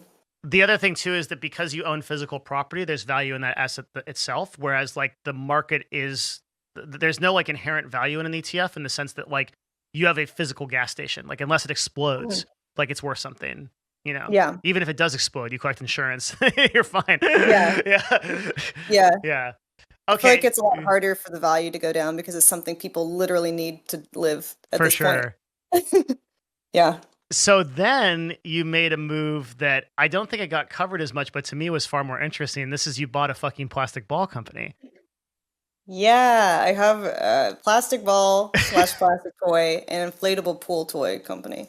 Um, those two, those are really interesting to me. I'm actually working with a private equity, fund, and that's a little separate because when that one, I just invest money into it. They normally don't let new investors join, but this guy has like a really good track record, and he normally just has big established investors. But because I do social media, he considers me valuable because he can Mm, like ask my perspective on things that he doesn't quite understand as well as since, the economy is moving more digital opportunities over time.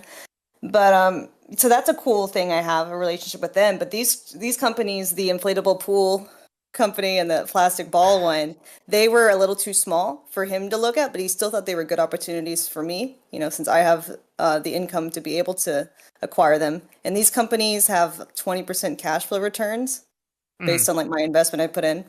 So it's really nice because it's another thing that can just keep giving back money. It's more cash flow, and they're small enough to not be like a target for rich people like Elon or private equity. Yeah. But they're big enough so that like an average salary could not easily acquire them. Okay, that So makes sense. it's like a sweet spot where it's a good deal, but not a lot of people who have the ability to do it are looking at it. So you, the first one you bought was the hot tub one. The plastic ball company was after that, right? Hmm. So, Yeah. um, okay. So first of all, coming from a person, I've sold two companies now, and the most challenging thing about that process was M&A and just like figuring out how that relationship works. How did you learn the skills to like buy a company on good terms, like even just down to like term sheets and oh shit, let's not even get there. How did you figure out how to pick these companies? Because that's a Well, these meaningfully two different skill especially set. were brought to me by the private equity team that I Hmm. work with. So I didn't really like seek them out. He was just like, "Hey, if you're interested, there's this opportunity." What made you So yeah, believe in those companies? um, I think they just had good returns and they were hurting a lot, right? So the price was down Hmm. that I could buy them for because COVID made them hurt a lot. And both companies, like the owner or founder was old. Hmm. They wanted to be done. He was a very motivated seller, and it just had good returns. They had a good history. When you own those companies, did you take on? Were those companies designed to be turnkey in the sense that there was an active CEO or somebody running it, and that your ownership just basically changed hands, or did you have to do active management in Yes, those companies? yes, Okay. no, Hmm. that's exactly right. Yeah, so Hmm. it's pretty hands off for me. And you selected those intentionally, probably because of your schedule. Yeah, Yeah. yeah, I Hmm. don't want stuff that requires too much of my mental bandwidth right now. I just can't afford that at the moment. How did you build relationships with like private equity people to that degree that like they would bring you opportunities like that? Because even for accredited investors, that's difficult to do. Um, well, I provide a really useful exchange for him, right? Because he'll ask my opinion on social media and stuff, and he saw that my investment in the gas stations because all the articles are writing about it, and he's like, he's like, "Whoa, that's cool. Are you interested in investing in more stuff?" Hmm. But yeah. So they So the literally DM me asking about a lot of stuff. I can tell you more about it off platform. okay. They ask me about like, you know, things that I'm involved in. Got it. Yeah. Okay. And the plastic ball company was a massive investment. Wasn't it 12.5 million?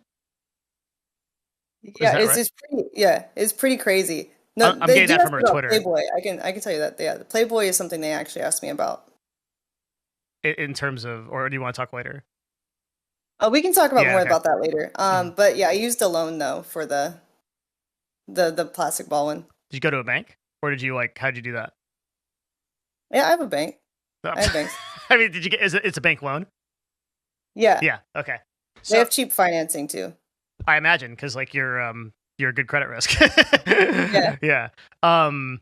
So you did a loan for that one, and then the pool company, was that a loan also, or just buy outright buy? Yeah, they're Those both are loans. loans. Yeah. And are Yeah. you basically 100% owner of those companies? Yeah, I Wow. am. Yeah. So no other investors. No, not right now. And Mhm. I can always like sell them if I decide to later. Maybe the pandemic will go away and like people will start having more need for them. The value might go up. But for right now, since gold was kind of down, it was a cheaper price.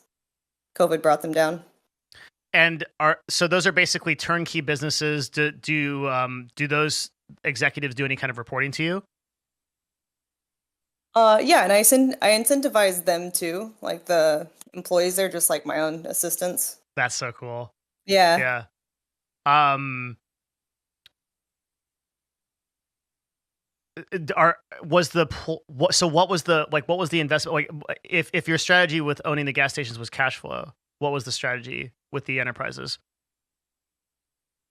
Just, I really want to make sure that I have multiple options. Hmm. I do believe diversification is a good thing to have, and a lot of people don't have that at Yeah. all. Yeah. And I just want to make sure that like in different parts of the economy, I have my toes dipped in because you never know what happens long term. I'm just very risk adverse, and I want things that have good track records and look like they're going to be stable or grow. That is insane to me that you say that you're risk averse, like because the plays Yeah. you're making are things that people would typically consider They to would be. think so, but the track record shows no. Can you expand? It's because like I look at their earnings Yeah. over the past years of running and they look like they're stable. They're not like declining. If it looks like it's going down a lot, then I won't do it. But if it's something that has maintained their profits, then I feel like it's safe. Okay. Except for the Mm. pandemic, right? I don't count the pandemic, right? That's kind of like that's going to be down for a lot of things. Yeah. But like before that, and then I think the world will go back to normal Mhm. eventually. It has to. So yeah. Yeah. Yeah. There's a lot of money to be made in recessions that are based on fear, like things like that, because people make these sort of flash decisions. Yeah. And Yeah, sounds like you got the. especially helpful to go after businesses where the founders are tired of That's what I was running it about to 'cause they're say. willing to sell it for a much cheaper price Yeah. than it should be going for. You have both those factors, right? Yeah. You've got the founder Mhm. being tired, and you've got like the pressure coming from the outside situation. Like nobody in their right mind would like buy a restaurant during COVID or whatever like that, but might be a Right. great investment because you're literally getting it like 40 or 50% premium. You're like, oh shit. Yeah, Yeah. stuff like that is like what the private equity team that I work with look at, like various different businesses. But I can't go into too much detail because obviously it's No, no. private. But That's why it's called private equity. Yeah. I yeah, totally understand. private. But things like that are similar opportunities that they look for sure. So this kind of ties into something, and this is kind of like this is like the Devin Nash like personal like fan service section is I've got to know like just this is just if you don't mind like a pivot towards some just questions about like mindset and mentality, Okay. emotional stability. Okay. like What's that? like so like I am involved with an org that helps support um broadcasters and like the difficulty of being a broadcaster um almost to a person.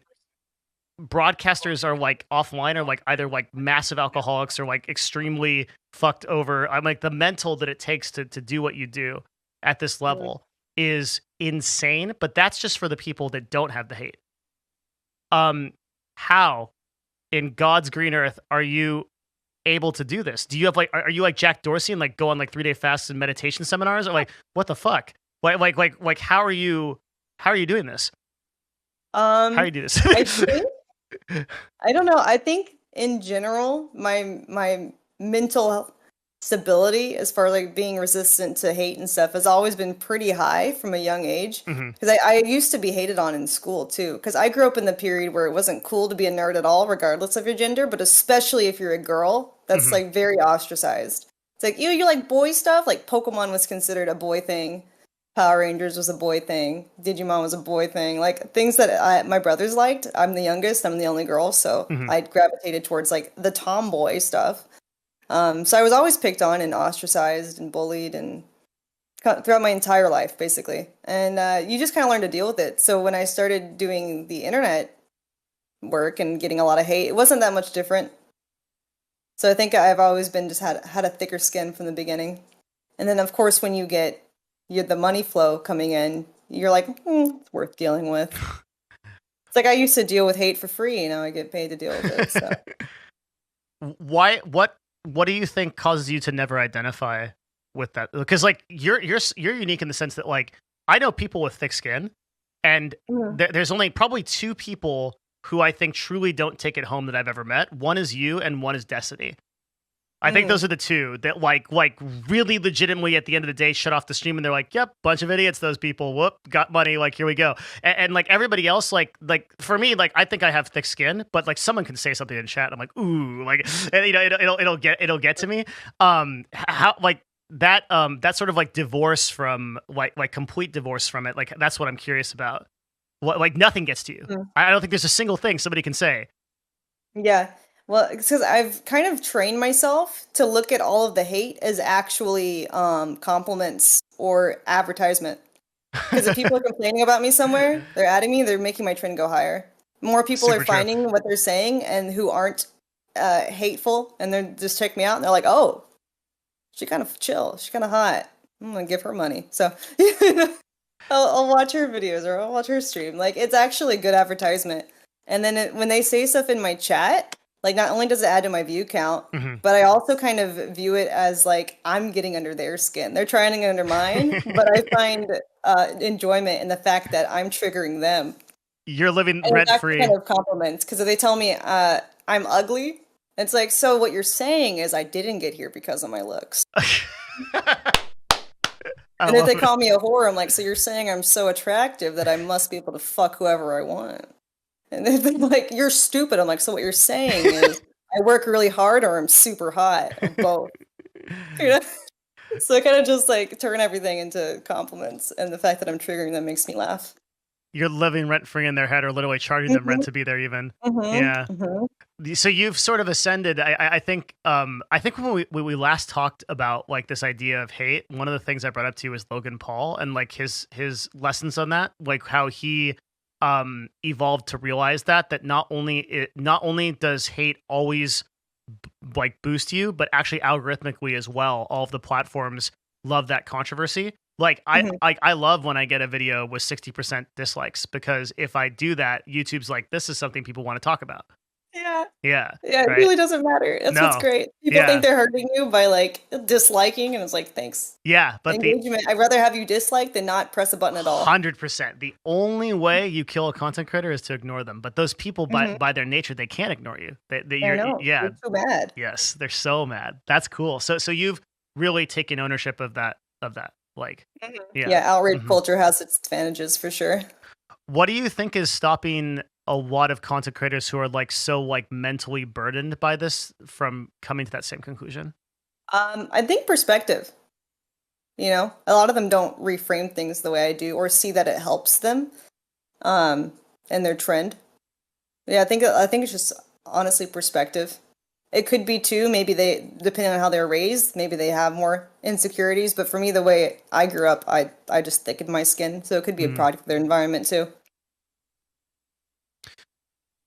Do you put any weight on people's criticism of your work at all? So like if somebody says like I think you ought to take your stream in this direction or you ought to take your like do you put any is there any weight from those people at all?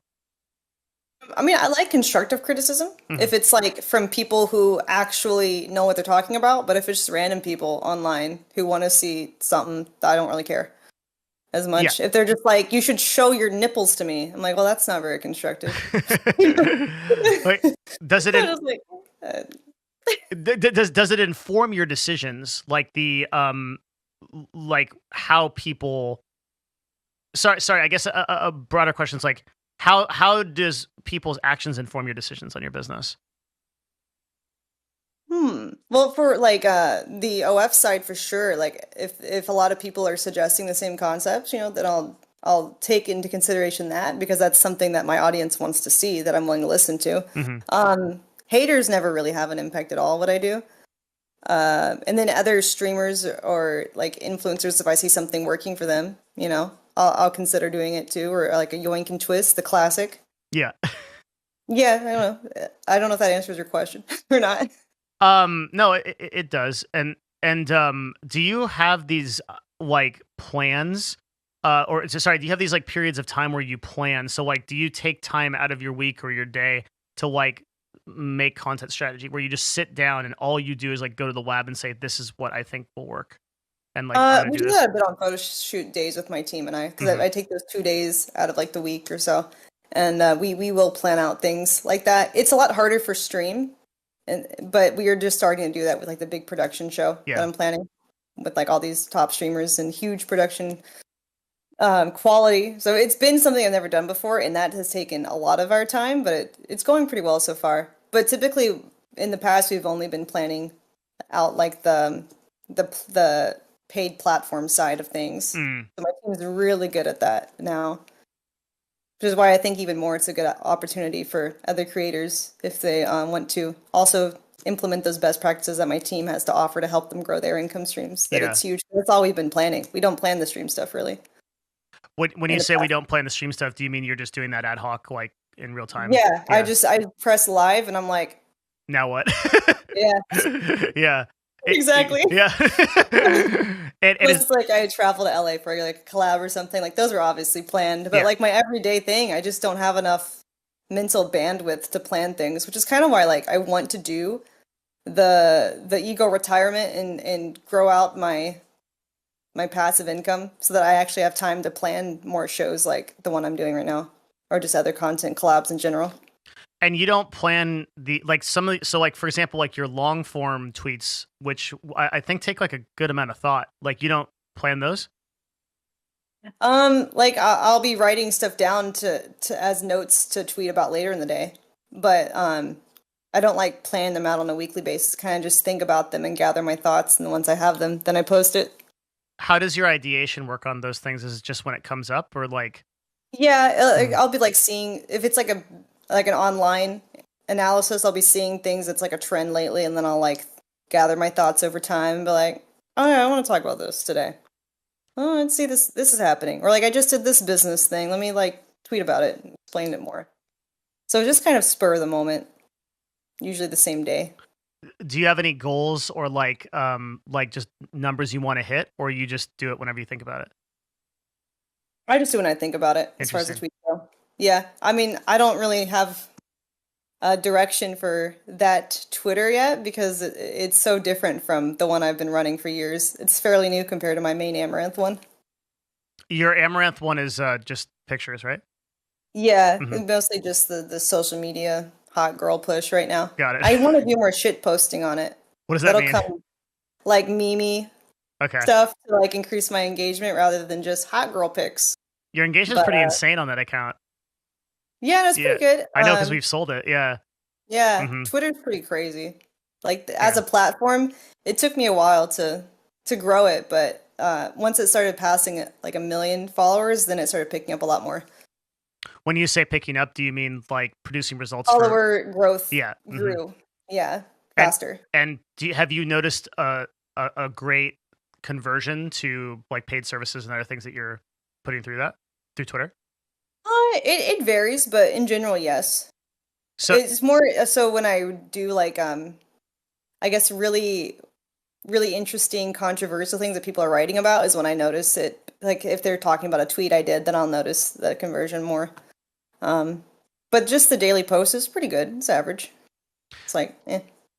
what platforms are you paying attention to right now that you think are like really exciting from an attention grabbing standpoint that you want to like focus on? Well, I really want to focus more on TikTok because that's my weakest platform, but it's the strongest potential, out of anything right now. Yeah, I'm pretty new to it. What do you I want to have a put there? verified account on it now, so trying to grow that out. You have a what? Verified account Oh, on okay. it now. I'm How'd trying to you grow how'd you that get out. that? I know people. Nice. I know She some people. knows people. Oh I man. know people. Yeah. Why do you think TikTok has your strongest potential? This is just like fat. Like Oh, not my I just strongest want to get in your head. potential. Just out of any platform right now, it's the fastest growing. Yeah. I feel like like one of the biggest user bases, if not the biggest, out of all the social media now. I don't know if it's past YouTube yet. I know it's definitely bigger than Twitch. That's not hard to do, but Yeah. on a user basis, a total user basis, if you count TikTok Live and TikTok and across, it's definitely bigger. What I would wonder is if you're including China in those numbers, because because Chinese TikTok is effectively inaccessible for us, right? And also very different. Have you ever looked into that? It's really interesting. Like Chinese TikTok, What? like I think it's a conspiracy, Amouranth. Conspiracy? Yeah, it's one of my What about it? conspiracy theories. Okay. If you look at Chinese TikTok, okay, it's like all of this, like the stuff they highlight is like all of this productivity shit and like things that like people are doing that's like amazing, like people that are starting businesses and shit like that. You go on American TikTok, it's all dancing girls and stuff like that. I don't know. I think that they're I think I would like Chinese TikTok better than as a personal content consumer, you would, but as a US content creator, it would be more effective for you to make. Well, that said, are you doing e-girl stuff on TikTok or planning to? I mean, like I do like random things. They're not like crazy though, because TikTok's a lot more strict on what they allow. But like, I'll just do like random lip syncing stuff. I don't know what to do with it yet. Eventually, I would like to turn it into more like animal based content, but that one might be harder to get away from the e-girl side, just because it's like, what else do you do on it? Unless it's clips from my productions or like collabs with people. But it's like, what do you do on it? Because that's like it's very much like the trendy thing to do is zero IQ content. So yeah, I vibe. I have the same problem. Like I want to make it because I want to do stuff for like I need to be familiar with these platforms if I'm going to be like doing deals with them, right? And so I need to start producing a lot of content for TikTok. But what's it going to be like? Hey, fellow kids, like here's Devin's guide to investing. Like no one cares about that shit. Like, I have no idea what to create for it. You could do just dance. Fuck, you like dancing. What happened? Because like it's a dark road. Off brand. Yeah. I understand. Yeah, only you did I do that for. And Hot Chubby at one point. Yeah, that was it. Slate it. I don't know. Oh, you know what we did at Novo? We did a receipt printer. So this is the first time I've ever talked about this.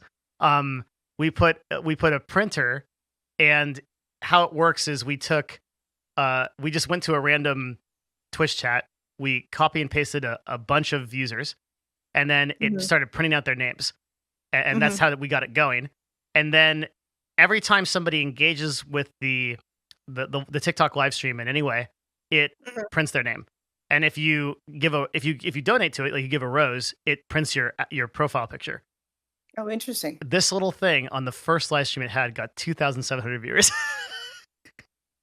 What? It's so dumb, and it makes about $150 every time we turn it on. About that much. So for like weird. 2-3 hour stream. That's cool though. Yeah, someone's like, "Wait, I've seen that stream. What the fuck?" Yeah. Like it's super simple, and it just uses it doesn't even use ink because it's laser printed or whatever that technology is. And then we just recycle the paper. So climate change. Yeah. It's like crazy what you can do on TikTok. I'm really interested in the platform, but that's so interesting. Well, I haven't figured out. What you could do is like do breakdowns on TikTok where it's like you're side by side with viral videos and be like, this is why this works, even if you're bullshitting. Fucking God, that's such a good idea. I'm writing it down. You can just like reaction to them and just piggyback off their virality. I love this. that's so good. Or like reactions to things like Elon's like Twitter thing, or like reactions to latest news type of things. Yeah. There you go. Thank you. This entire thing was just a cover for me to get a content advice from Amouranth. All right, while we're there, what do I do about my YouTube? That's another. So my situation was, I promise I won't divert this much because I want Right. your take would matter a lot. My Patreon is like incredibly successful, right? Like all I do there is I just talk about business and self improvement content, and I have no there's no barrier, there's no problem, right? Because like let's say I want to like talk about how to run a sales team, like I'll just like do that talk, but the YouTube needs to be more mainstream. And I have no idea. Like I can't keep making stuff about Twitch sucking. Like they make it so easy to do, but like at some point we know.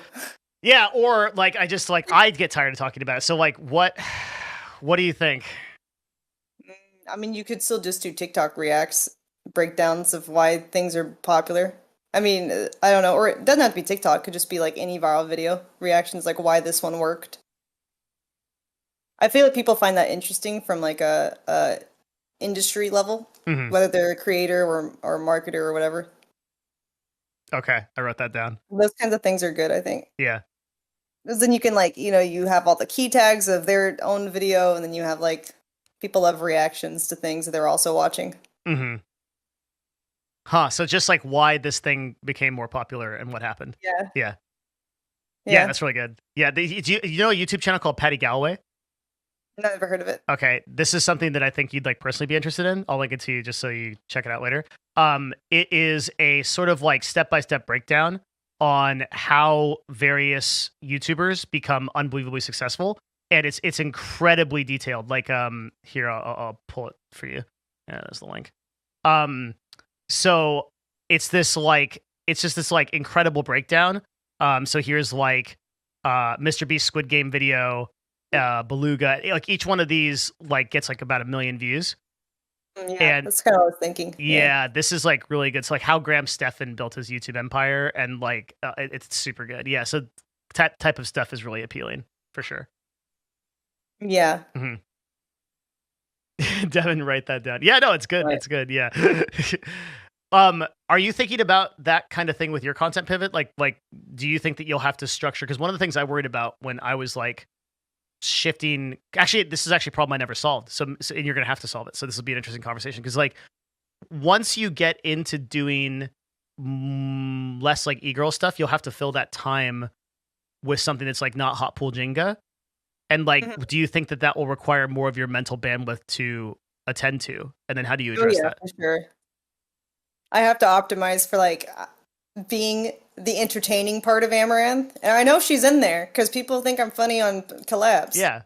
So I know she's in there, of course, but I have to optimize for that instead of farming Coomers because for the past few years the strategy has been farm the Coomers, convert to my social media, and whatever that entails. So now it's going to be more about like growing the audience so that one day I can actually have an audience who isn't just fappers in the chat, and they will have hopefully at least an average level of attention span so that I can educate them and make an impact with like the animal situation, my animal sanctuary goals that I want to do. I need to have people who aren't just like, I don't care about dogs, pop a tit. I need people who are like, oh, dope, this is actually sick. Yay, animals. What if that requires like 20 to 30% more of your bandwidth than it did previously? How do you address that? Like just in terms of I'm talking about ideating and executing on that content. Yeah, I think that's part of the reason why I want to retire from the e-girl stuff, because that's just a constant grind, right? Because that's where a lot of my time goes right now. Really? Is keeping up, making sure like I have enough like conversion and stuff over to those other paid platforms, and making sure I'm making the content for them.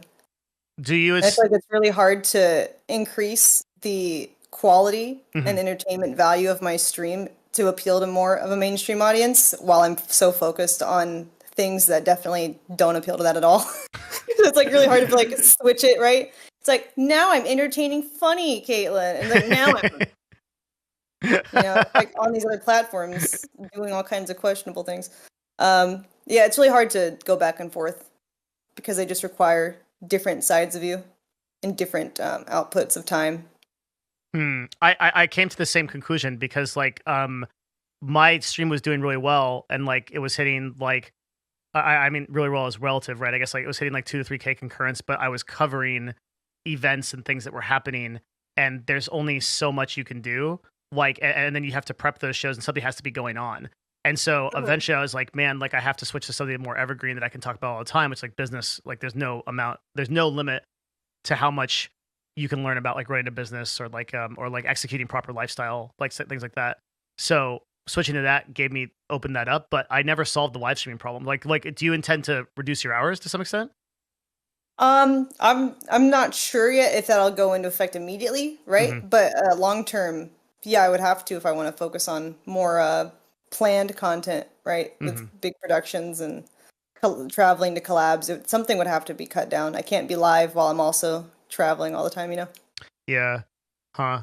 Or like if when I do eventually start like my ranch, I have to have less hours in there somewhere. So this is just kind of like I'm pivoting in content, getting a feel for it. And I feel like if I just went cold turkey randomly, it would be very bad. Like half my audience cut immediately kind of thing. Mm-hmm. So that's why I think it only makes sense to do it after a huge production goes off, hopefully successfully, right? I think it will. It's going to be huge. Yeah, it sounds like it will be. That part I'm not concerned about. The show part being successful, pretty sure. It's the pivot that I'm worried about. So I'm like, The pivot meaning after the show starting to do that kind of content. Switch. Yeah. Mm-hmm. Because I'm pretty sure the show's gonna be huge. Will I be able to retain the audience is the question. And I don't think that I have a chance at all if I continue to just do like hot tub, just dance, you're looking constantly, you know? Yeah. Well, it's like I gotta be a little more mainstream. The thing that you could do though is like you don't just have one shot at that transition, because what you could do is you could pivot your content and maybe you don't hit it on the first production, but the second one you do or the third one is actually the hit. Right? No, every production would be a little more growth, Exactly. Yeah. And more collabs, more growth. And you only need one to be like a major hit to like, and then I guess there's also like your personal goals, like, like what kind of concurrent viewership you want to retain, and what's relevant. Mm-hmm. One thing, do you intend for these passive diversification strategies, these investments, both in like private equity and like stocks, are those meant to eventually replace the model right now of like converting to paid platforms? Eventually? Eventually, yeah. Mm-hmm. When the passive income, surpasses everything, then I won't really care about the other platforms at all. Okay, you don't consider passive income as like OF and those platforms are not part of passive income. No, passive income is like kickback from investments that I don't have to touch or think about at all. Got it. Okay, true passive income. Yeah. Okay, yeah. Yeah, I could fart into the wind and not have to jar it and still make money. Yeah. Is that an actual? Okay, I I didn't put much research into that for this because I felt like to do so would like crack my sanity in a way that I wasn't sure. I like. So you're selling farts in jars? Maybe that's another gas station investment, you could say. For $1,000? How much is it? What's the price point? I don't know if I'm allowed to promote it. Oh, okay, sorry. Okay, okay. It's an organic gas station, you could say. The return is better than anything I've ever seen on any business model. I remember a tweet you made yesterday that was like responding to someone's comment on your net worth that said this becomes more believable when you consider that I can sell farts as currency or something like that. Yeah, like okay, I just want like an overview. This business is actually successful though. Yeah.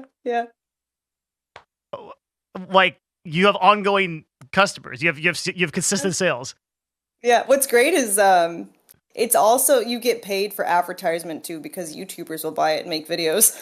I know. Like Ludwig made a video, right? Yeah. Moist Critical made a really funny one.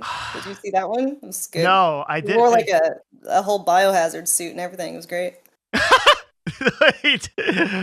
I know he did. There was like a vagina candle one for someone else sold that he did one on too. Let me write this down. Okay. That's the thing you take notes on out of all this. I want. That's fine. So let me like work on this. Okay, so like, fuck. First of all, how do you produce that much product? As you know, I'm into fitness, and I naturally just have a lot of protein in my diet. I, I fart all the time. You guys just usually don't hear unless it's ASMR. So So do you just like ASMR, the mics are really sensitive. you feel one coming, you run off camera, and you've got this like stack of jars off camera, or like Oh, no. You know how, what's the okay, product I don't know process? when you go to the bathroom, but when I go to the bathroom, there's typically a gas wall first, and then you take the shit. So I just keep jars in the bathroom. That's fucking ridiculous. Okay. I have in all my time doing this, I have seen some weird shit, but that like literally, but that has got to take the cake. How did you Mhm. get this fucking idea? It's the classic yoink and twist. Some other person was doing it, and I was like, I could do that. Okay, you must be limited in inventory. There's got to be like demand has to outpace supply at some point, Oh, right? we've limited it. It's a limited run, so Oh, yeah, it's actually selling out pretty soon. So yeah, and you convince some kind of drop shipper or vendor to be able to do this. we're just shipping it. My team is shipping it. Oh, Yeah, because they're made here, right? So it's like they're just taking true. them to the post office. We've got great packaging though. It's very professional looking. Hmm. And this has been a substantial source of income for you. Yeah, yeah, pretty good. Pretty good for like what it costs to make. Pretty good. Do you have like a subscription service or like what is it like a No, but that's a good like a idea. loot crate? That's actually that's I'm writing that down too.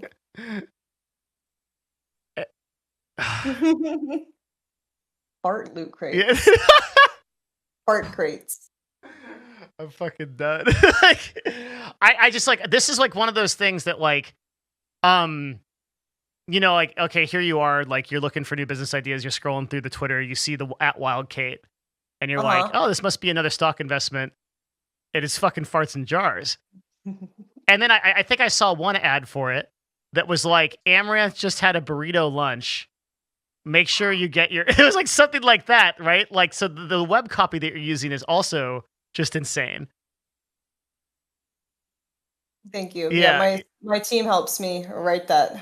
They're very talented, like I said. So yeah, definitely e-girls out there. If you want a great team, you want some help growing your own platforms, want some professionalism added into it, and by that I mean like efficiency strategies, etc. While keeping the same magic that makes your platform you. Hit me up. My team is really good at that. how do they reach you? Twitter DMs Okay, so that's or my email, whichever. Email's fine too. Twitter DMs though. so are you basically actively promoting the management side of what you're running there? Is that I guess that's a kind of like an enterprise that's going to help female creators evolve their brands. My team is running it, and they own a large the percentage of it too. So they're very Hmm. incentivized to keep doing well, and they're very good at it. They something they actually enjoy doing too, and you can tell because how efficient and creative they get. Yeah. So yeah, like obviously people are gonna be like it's Amaranth's team, that's great, but I'm quitting the e-girling, and my team is still very talented and wants to keep helping people. So. Hmm. But I will you also advise people at some level or help build brands? Is that in your wheelhouse? Maybe a little bit here and there, but for the most part, like I've trained them to be able to do that Hmm. already. So, Yeah. um, do you have any kind of like plan to like that stuff about like investment and like getting more into like the business side of like things? Do you have any plan to educate on that level, or is that longer term, or not at It's all? probably longer term. Okay. Hmm. Yeah, I can't see myself doing TED Talks quite yet. Like that kind of thing, like you, seminars. It's mostly going to be my team working with select creators. you certainly have the equity to do it. Like if that's part of your long term strategy.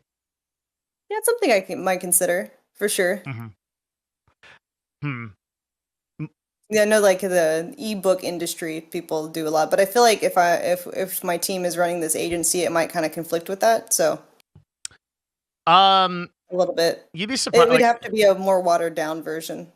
if Otherwise, it's like it makes their value not as high as far as working with them directly. But y- I could see some form of that. your time is always going to be at a premium compared to that, just because you're the main. First of all, I think like Kindle books are like one of the craziest vehicles for just pure monetization. If Is I Kindle still a thing? I haven't seen anyone use yeah, Kindle in forever. It's crazy. Kindle books are consumed in way more places than Kindle. Like they're consumed Mm. on mobile, they're consumed on there's Kindle e-reader, right? Like sorry, when I refer to Kindle books, I'm referring to digital copies of books on Amazon. Oh, I That see. that product Ebook. base, yeah. And Mhm. that's still enormously successful. Like if I made I think I could probably make $250,000 if I did like a digital book about like Hmm. broadcasting or something like that, or yeah.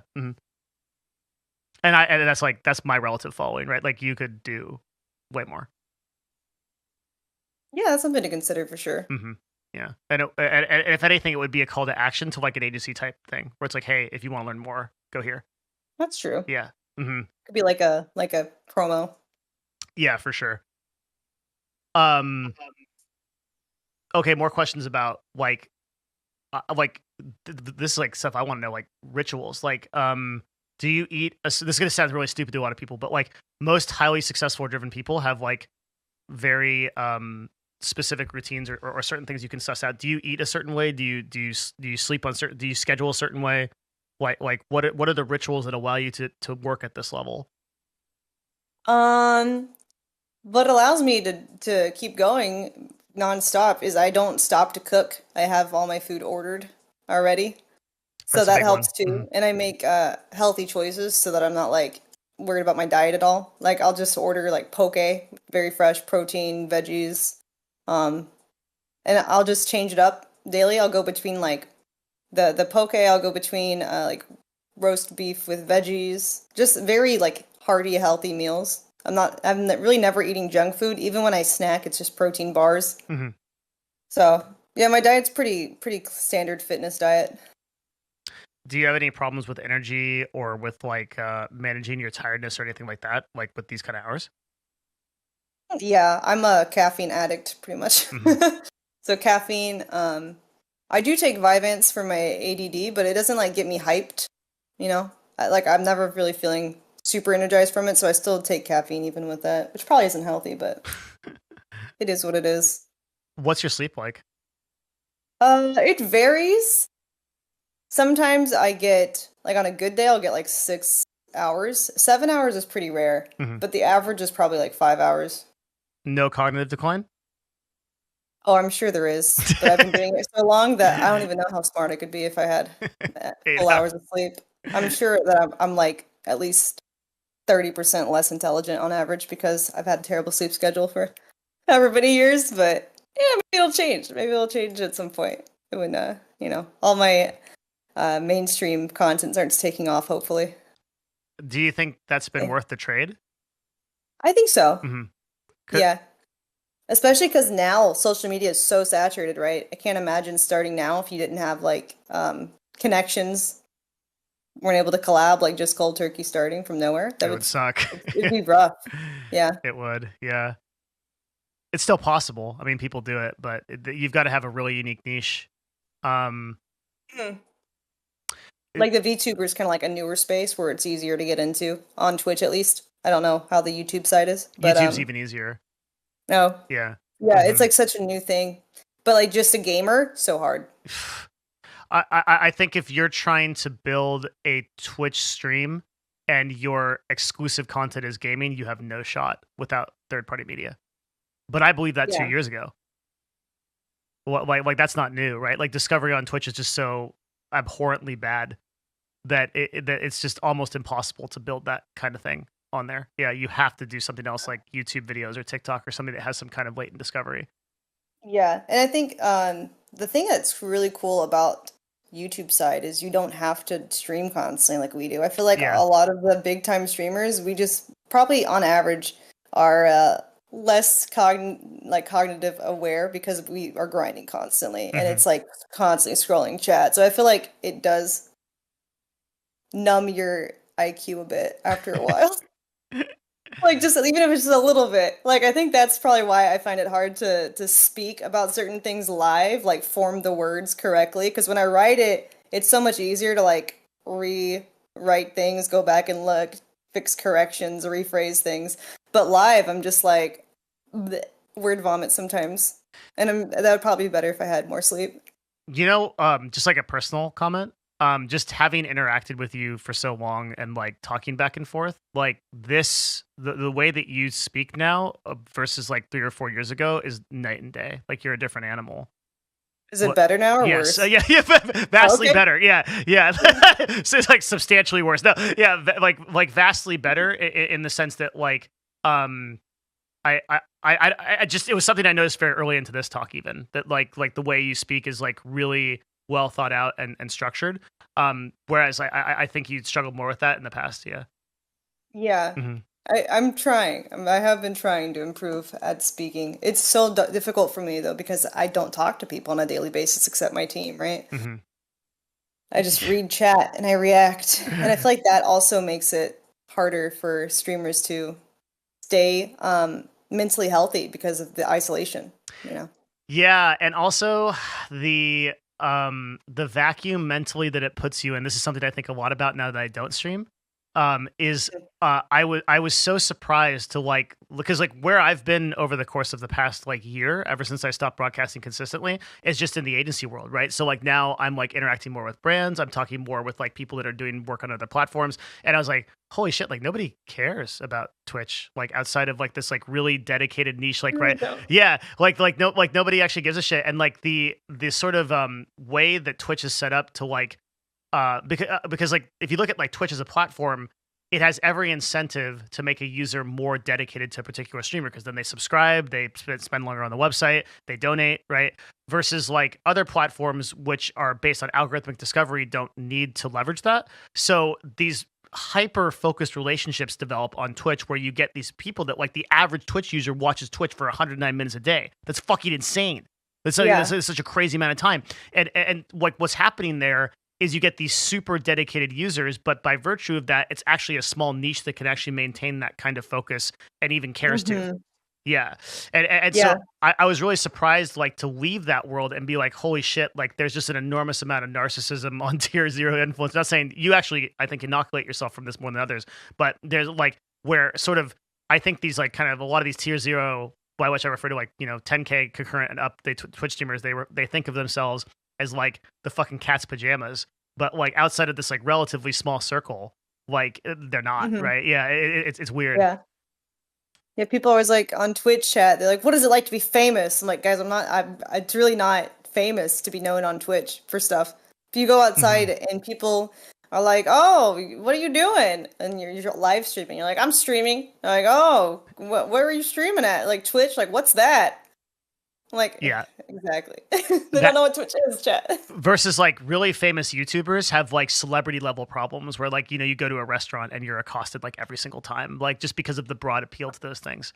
And now that's Yeah. happening on TikTok, which is actually crazy too. Is like people that I don't Hmm. even know that because TikTok has such a wide user base that's the thing is like so if like the thing is like if you go to this was so interesting about this, right? When you go to TwitchCon, you will be like a god Yeah. like people will like orbit you like a Right. planet, yeah, well but like the moment you go to like I don't know, like a grocery, like any kind of event, like a music festival or something, like Yeah. you could still just like you might like I'm sure people come up to you and they're like Yeah. because you're very iconic with like your red hair and shit and like but like Yeah. Maybe like a few, but not like an orbit. no, not an orbit. And like even like for me, like I'll walk into a Safeway and then like it was like funny. It's like a week ago. I was walking to Safeway. Someone's like, "Is that Devin Nash?" And I'm like, "Yes," because it's that odd that happens. And they're like, "Cool," and then they just like walk by. Right? It's not like it's not like a thing. And so I'm Right. sure didn't you have I think there was something like someone found you in a supermarket. So that probably happens all the time to you. Yeah, Yeah. yeah, but I mean that's a little different, right? Because they're stream sniping. It's not Oh, like okay. off stream I get recognized less. Is it pretty uncommon for you? I wouldn't say it's uncommon, but it definitely has to be somewhere where there's like a good amount of people. Like or somewhere where there's a lot of like club. Like I got recognized in Miami more. A Hmm. lot of like young people who are more in tune with social media. And like Hmm. LA I get recognized more. But I don't really get recognized much around Houston unless I'm like streaming. And like if I'm streaming with Espen at the rodeo, people will come up to us and Yeah. stuff. But if I'm just on my own, I don't usually get recognized. The only place I do is like a hot topic or something where there's kids on social media. And that's about it. Like at a Walmart, no, people don't.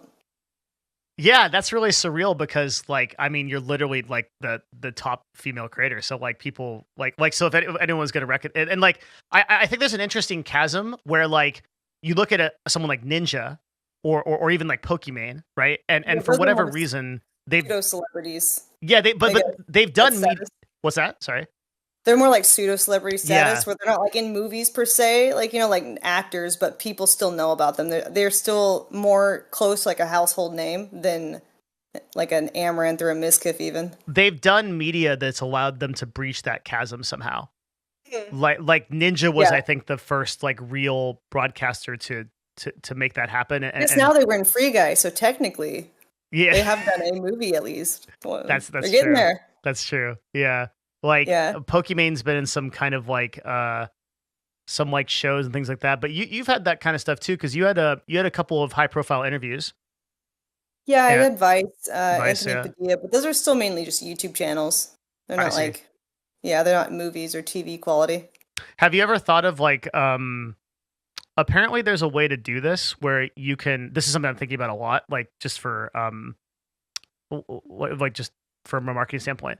You can apparently like hire like agent type people or like PR type people to contact like so the stock guy is a good example that got on CNBC Oh, and covered like the AMC memes like when that was going crazy and that was like a I remember huge that. I think I yeah was actually, that's when I visited you guys in Seattle yeah during that drama. yeah so I feel like you could do something like that even for like I'd see you on CNBC like that's something right like Yeah. you like $2 million in Activision. I know that they covered that. A lot of media covered that play. Like they just that was like in the news. Yeah. What do you think of that? I think it's cool, that people Okay. take such an interest in my stuff. I'm flattered, I never thought that anyone would care when I first started talking about it. I was just like, I'm gonna talk about this in case any of the finance people on Twitter pick it up, find it interesting. Maybe I can network more, talk to more people, pick their brains. But then like people started writing articles. I'm like, oh, this is actually advertising now. Yeah, you're starting to Interesting. the more work you can do to reach outside of that Twitch audience. This is what I've realized is like something that so many creators are trying to build their audience on Twitch, not realizing that they're just inherently tapping into like an inclusive, like all you do is you incorporate more people that are in that Twitch audience, but truly like branching out into that greater circle of people that are like just like normal. Yeah. A better way to describe it is really really good for creators, right? And also it tends that those people are I can't name the brand, but there was a couple of there's one brand in particular that did a lot of work on Twitch, and we don't, as we don't get a lot of people probably in chat don't know this, but you don't get a lot of data on Twitch users. We kind of know your like where you are based on our dashboard, and that's about fucking it. Like in terms of like everything else, there's not a lot of information. But if a brand is able to convert a significant number of Twitch users off platform onto a place where they then convert their information, let's say like a few 100,000, for example, they get a lot of good data. And then Mhm. I had an opportunity to look at that data, and Twitch users are degenerate as fuck. Okay, like I mean, like they have I like know that yeah, as well, you buddy. don't need a data set to know that. No, You personally don't. I can read the chats. Yeah, and I can like read them. that filters into their spending like habits and like like total income levels and things like that. So like if you're trying to sell something, right, like a product or a service, branching out of that can be very beneficial. It's not to say that you can't reach success like as you've shown like Right. But Twitch but is just like a small little drop in the internet. It's almost like not even noticeable compared to the reach of other yeah. sites. Hmm.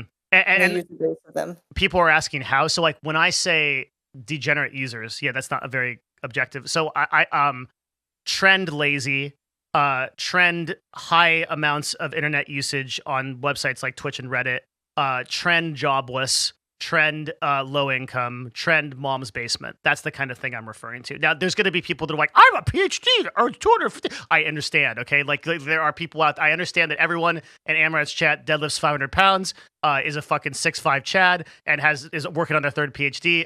You guys are the exception to the rule, of course, okay? But generally speaking, this is the demographic, yeah. Yeah, like, and that surprised me because, like, if you compare that, like, across the board to even a YouTube audience that has crossover with Twitch, right? It's actually a vastly different audience, yeah. Mm-hmm.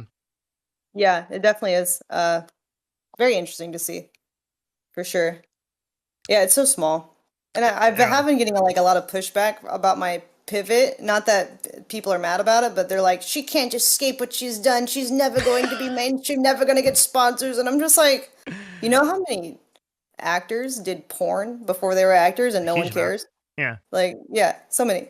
Yeah, Kim Kardashian had a sex tape and no one cares anymore. If anything, that was the reason she got that. Like, yeah, there's like Paris Hilton, all those like Britney, all those people had like huge pushes as a result of that. Yeah, it doesn't matter. Like, yeah.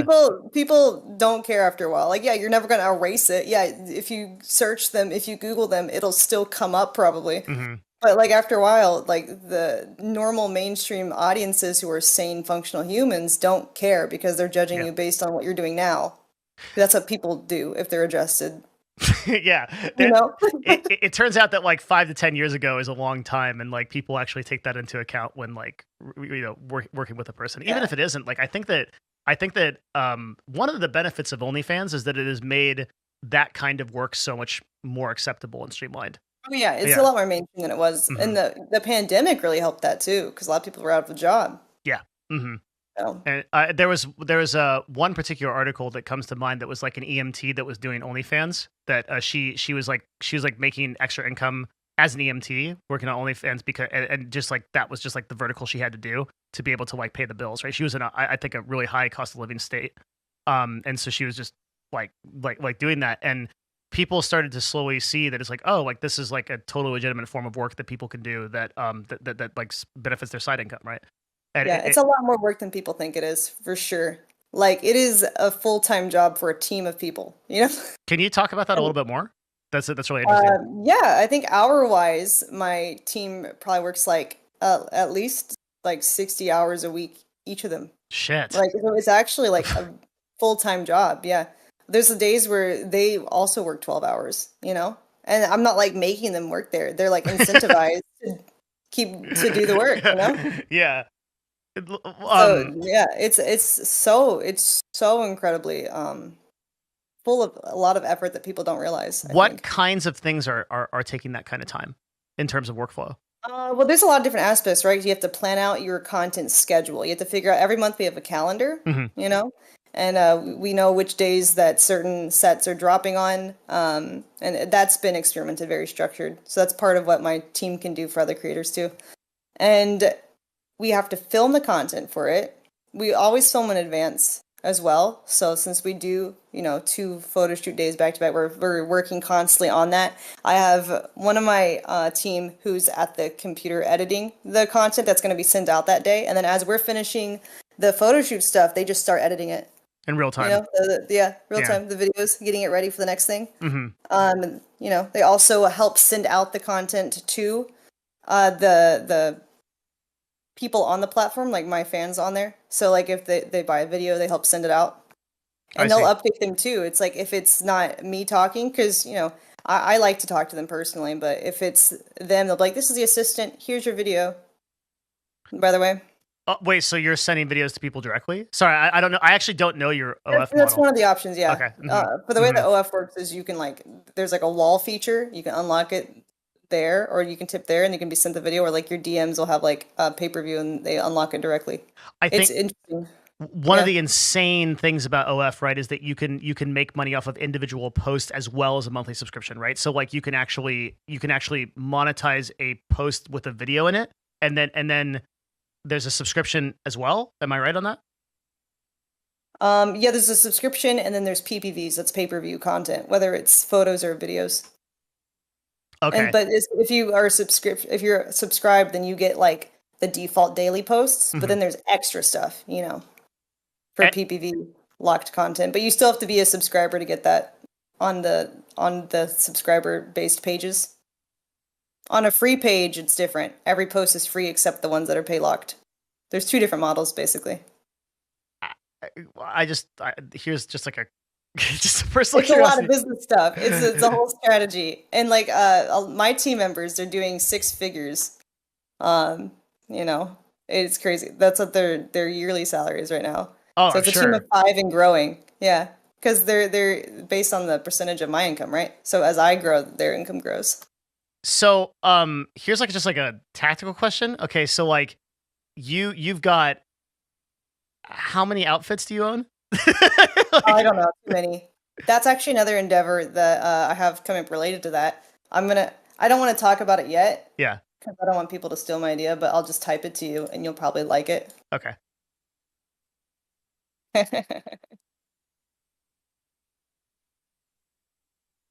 I don't get it. Oh yeah, that's huge. That's Yeah, insane. Yeah. Can you delete it after you're done so that I don't like it? Yeah. yeah, That's really good.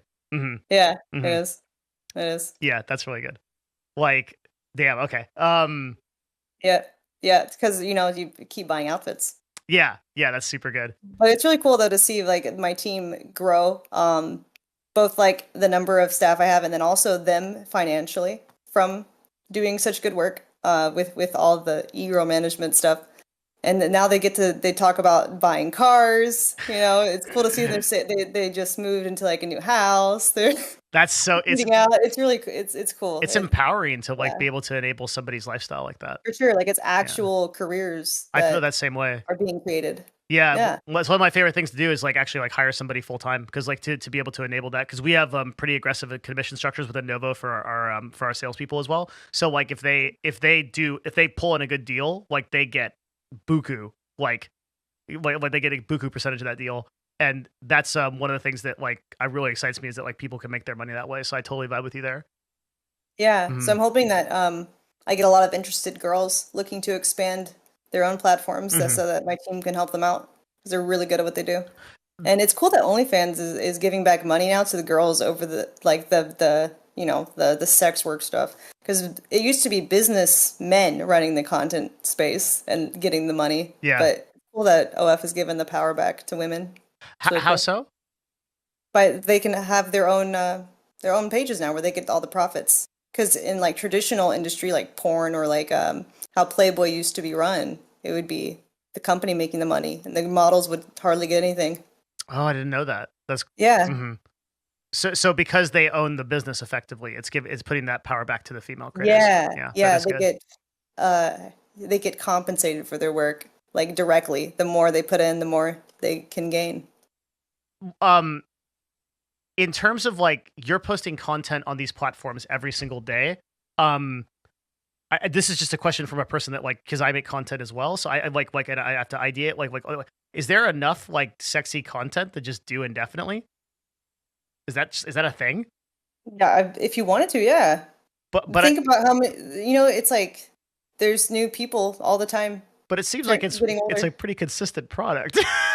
Like, It is a pretty consistent product, yeah. yes. But like everyone has a different preference, Okay, taste in yeah. creators, and you don't have to choose just one creator. You Mm, know? mhm, Yeah, I mhm. think it's super cool. Huh, okay. That because, like, I've always kind of, like, wondered, like, if you told me right now that, like, I had to make, like, 50 new YouTube videos, like, I think it would take a lot of time for me to figure out, like, what that ought be, and I think there's, like so, like, the sheer amount of, like, creative work you must put into, like, doing that much content in addition to everything else you do is, like, pretty insane. Hmm. Yeah. Yeah, it is pretty insane. So you're, like, Um, you're doing a shoot for, like, 12 hours of one day?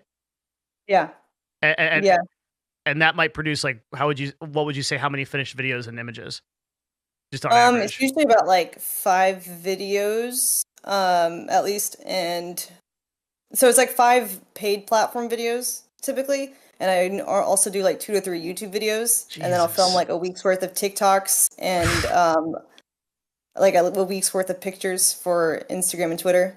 Okay, so sorry. I think the way I asked that question last time was bad. So like, I try to reiterate it.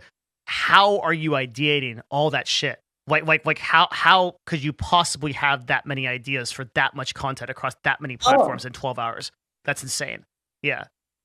yeah, my team helps come up with stuff, and some of it's like concepts that maybe we might have used like 6 months ago, but there's new people on the site now, Hmm. and then you just film it a little differently, a little different set, a little different activities in it. Might have like the similar theme, like sometimes there's sets like role play or cosplay sets, right? But Hmm. you just do it a little differently. Yeah, it's pretty cool.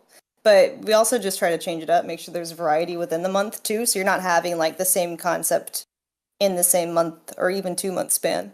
You cycle them in and out.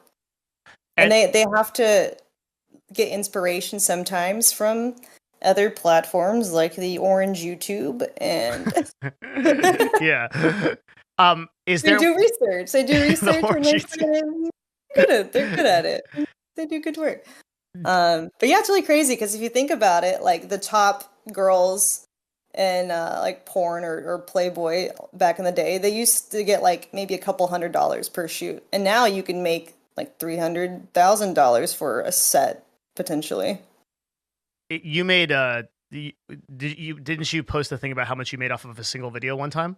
Yeah, Yeah. yeah, It, yeah. So it's really crazy. yeah. It's actually very revolutionary.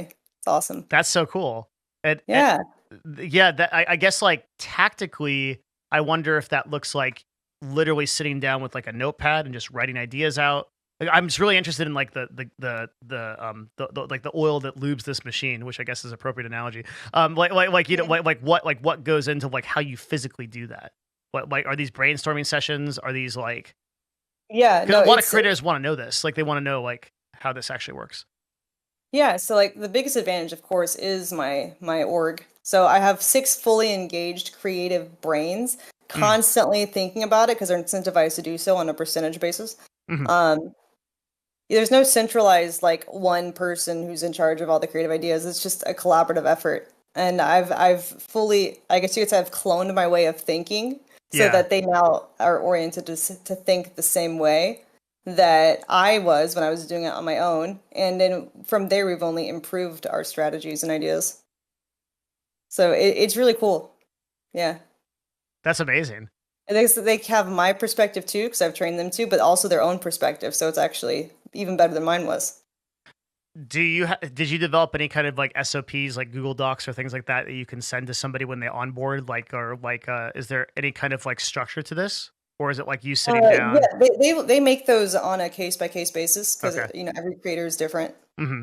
So they customize it based on what the creator wants, how much hands on or hands off that creator would want to be, whether they want to be heavily involved and just have people help manage logistics, or if they just want to go on vacation completely while the staff takes over. Like Hmm. it depends on the person. But they yeah, they're very proficient in documents. They make calendars, they keep track of things in Excel sheets. They plan everything out really well.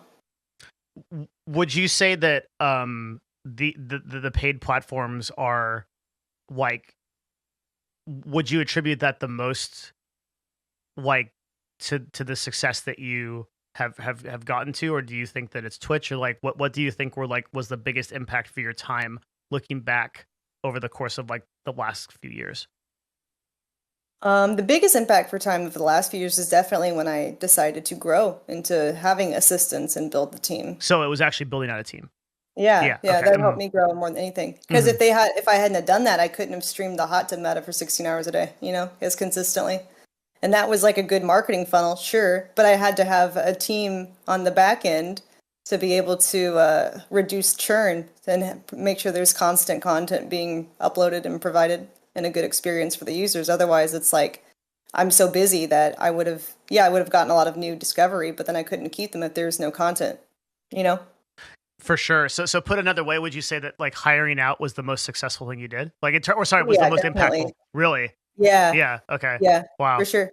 Because if you think about it, I guess from the beginning, I started doing paid platforms, I think late 2016, maybe early 2017, Hmm. and I had gotten it to about 300K a month on my own in like last year, Hmm. on that one platform on OF, 300K a month.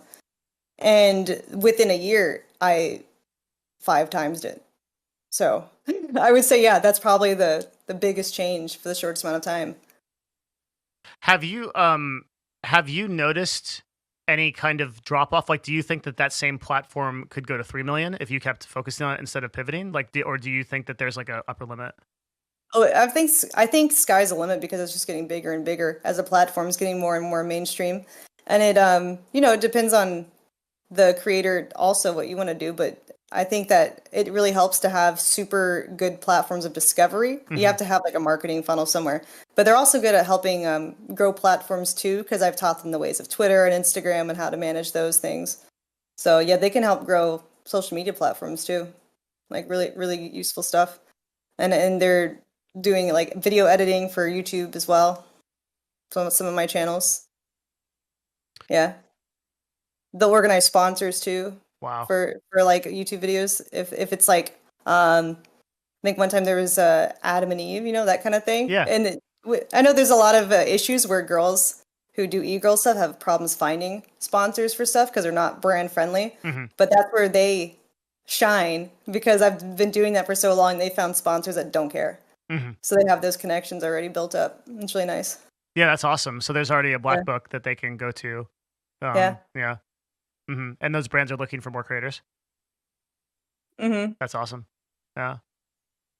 Mm, in terms of your long-term vision, do you still view the animal shelter as like your ultimate like ending point? Like do you like a huge animal rescue that you build? Yeah, that's the Yeah. long-term goal. Hmm. Um, but in order to do that, I want to make sure that I have plenty of passive income because I don't want to have to rely on outwards like donations and things in order to run that effectively. And I want it to last a long time too. Like I want it to last my whole life and then be here after me. And Yeah. that kind of thing takes a lot more resources than I think people think it does. People underestimate that a lot, how much raw money and focus creating like a lasting, meaningful change costs.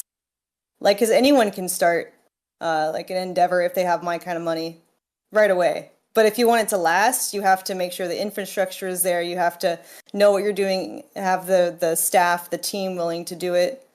You have to have all these backup resources because it could be like the pandemic that just happened. One of the shelters that I look up to, they had really tight money problems during the pandemic because they couldn't host their big gala events where people would come and they would spend money on like these auctions and they would use that money to take care of the shelter. I don't want to have to depend on that though. Hmm. So I have to make sure that my passive income is enough to be able to sustain that kind of thing reliably, or else I'd just be stressed all the time, constantly.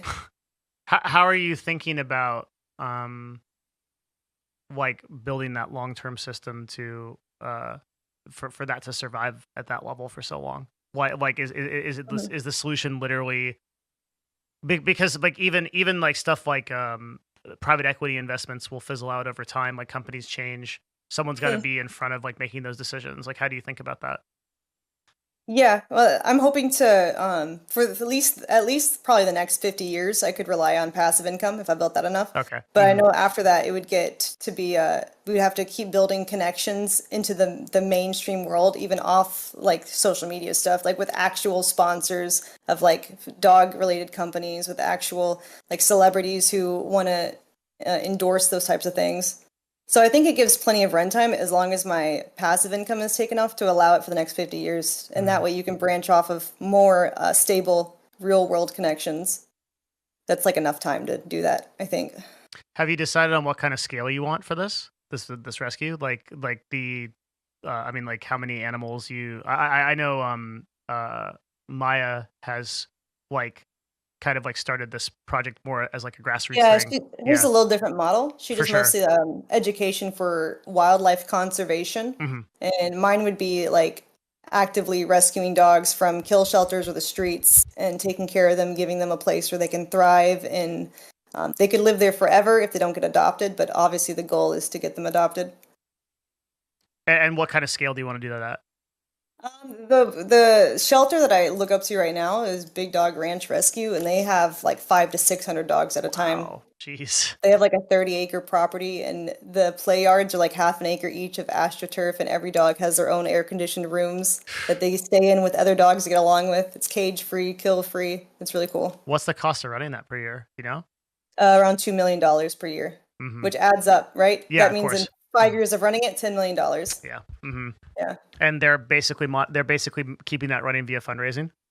Yeah, basically. That's hard, man. They have celebrity sponsors too, though, because they've been, they've been around a while. So I think like Rachel Ray sponsors them with her dog food line. Okay. So like stuff like that would really help. Yeah. So more grassroots partnerships with people that are like that are incentivized to do that. Yeah. Yeah. Exactly. Yeah. The money pile basically has to be like big enough, to start off with, and the organization has to have less costs in the growth of that money. So, like long term, I'm probably going to do index or maybe even like my own utility company stocks just to keep growing that with for the dividends. But like every successful month grows the scale so much of what I can do in the future, and that's why I keep grinding. And I think doing the mainstream, like I'm not going to stop making content in general. Like I'll still, I'll still have like my Twitch, my YouTube, everything. I'm just hoping to grow it to more of a mainstream way. That way I can start taking some of the animal stuff more seriously later down the line. Because I don't want to do that right away because I know there might be a dip in numbers, right? I want to be able to build up an audience who's okay with mainstream stuff and actually is cool with me for what I want to do and not just booba. Because I feel like you want to make the switch long before that. That way you have runway to build it up so people care when you do it. That makes sense. It does, yeah. Do you see there being a social component to this shelter as well? Like with all that you've learned from building a brand, do you want to make the shelter a brand as well? Or because so far what you've talked about is like having a large pool of money to support this and potentially grassroots long-term relationships to support it. What you haven't talked about is like, is there a community funded aspect of that? Is there a brand that you want to build on top of this? Is that even possible with this genre? I think that I'm definitely planning to make it still like Twitch and YouTube content because like more support for it is only better. Even if I can afford to sustain it by itself, I mean, the more dogs you can rescue, the better. The more events you can throw, the better. I think collabs at the place would be cool too eventually, but it's all later down the line because I still want to do a lot of research and investing before I even start that endeavor so that I do it right. I need to volunteer at different shelters and connect with people. But eventually, yeah, I think it'll have its own, like, the usual Instagram, YouTube, TikTok, Twitter, maybe its own Twitch channel, maybe my own. I'm not sure yet. Kind of depends. Too far out right now. Yeah. But yeah, that's the general idea. Who knows where Twitch will be in that amount of years anyway? Yeah, exactly. I have no idea. If you if you had anything, this is like such a fucking cliche question, but I believe it like it informs a lot. But like, if you had anything to say to people that are like struggling to become successful, what would that messaging be? Do you think? Depends what they want to do. But if they're trying to grow on Twitch without other platforms, I think that's a mistake because it's so hard to grow from nothing on Twitch. I think the easiest thing to do in order would be TikTok, YouTube, because you can upload all your TikToks as shorts, Instagram, upload all your TikToks as reels.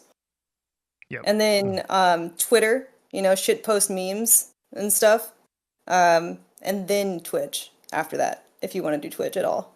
By then, though, you might be so successful that you're like, fuck Twitch. So... Very good advice. Yeah. What do you think about what about motivation and discipline? The things that I think are maybe so inherent to you. Do you have any if somebody is trying to find that within themselves, do you have any insight into how to help them find that?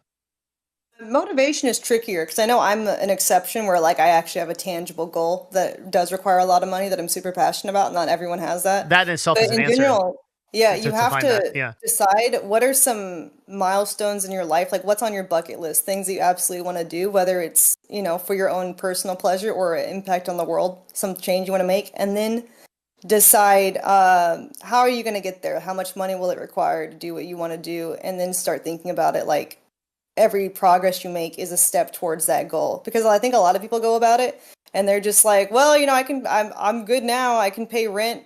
Cool. And then they kind of just spend all their extra money because they're not thinking about a long-term goal or they're not looking into stocks and stuff and investing. And I would say you probably want to start learning about stocks and investing before you start making the money. That way you have already disciplined yourself mentally to know what to do with it. Because otherwise, if you see money and you don't have a plan for it, you're going to be so tempted to spend it Yeah, on impulse things because that's just how human nature is. for sure. So I think it's still useful to learn about these things, even if you don't have the money yet to put into them. Anything else come to mind on that subject?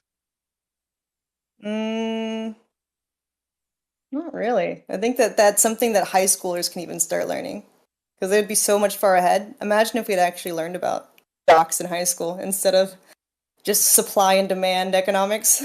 Yeah, there's a related quote by the Dalai Lama that's if everyone learned to meditate by 5 years old, we would end world violence, which is like a really obviously like a pretty strong statement to say, but like the point is like there are so many like critical skills that we skip that we underestimate through like our childhood and like our early adult years that if we were just to pick up and like 100% investing is like one of those skills, like learning how to, especially because investing compounds the earlier you start.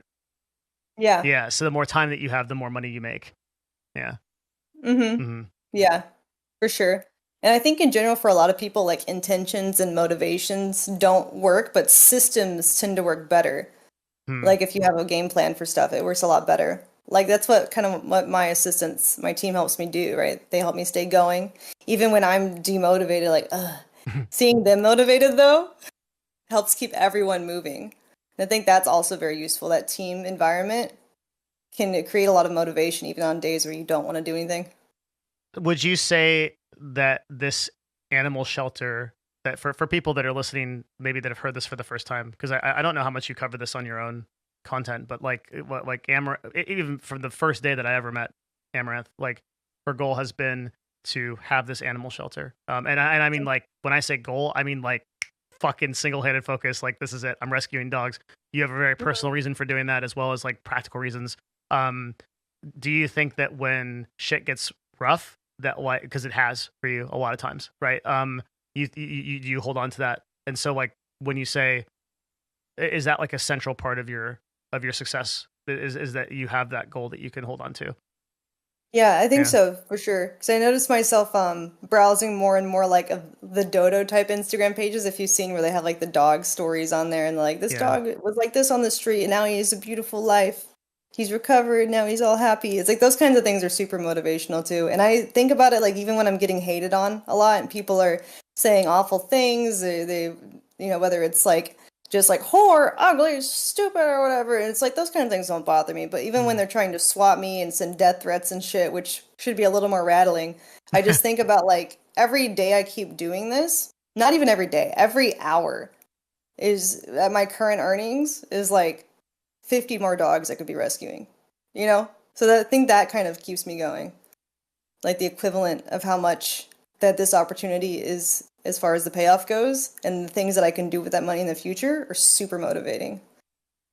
So I That's think awesome. thinking in terms of that helps people keep going, but then you also need a game plan to really maximize your efficiency, like the team strategy that I use. It's kind of like with sports.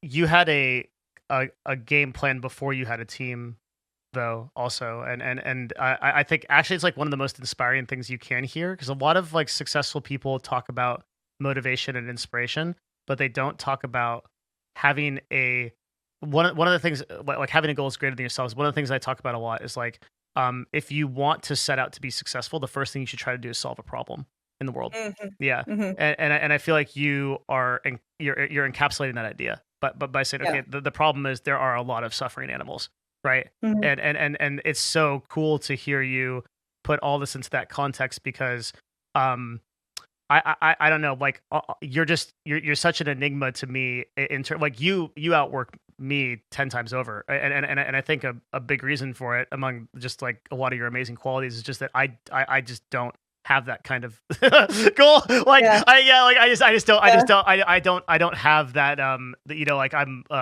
I'm like very, very steeped in like Zen Buddhism, like existentialism. Like it's all gonna turn to dust anyway. Like, like you know, Yeah. and that's hard because like yeah, like the impact part of it, I think, in setting yourself up to have that kind of goal and motivation is so fucking inspiring to hear. So I'm Mhm. really glad that you voiced it that way. Well, thank you. Yeah. Yeah, I think it's really hard for a lot of people to do, but if you can find something that you're working towards, it makes motivating yourself and keeping your momentum easier than if you're just randomly gaining money for the sake of playing the money game.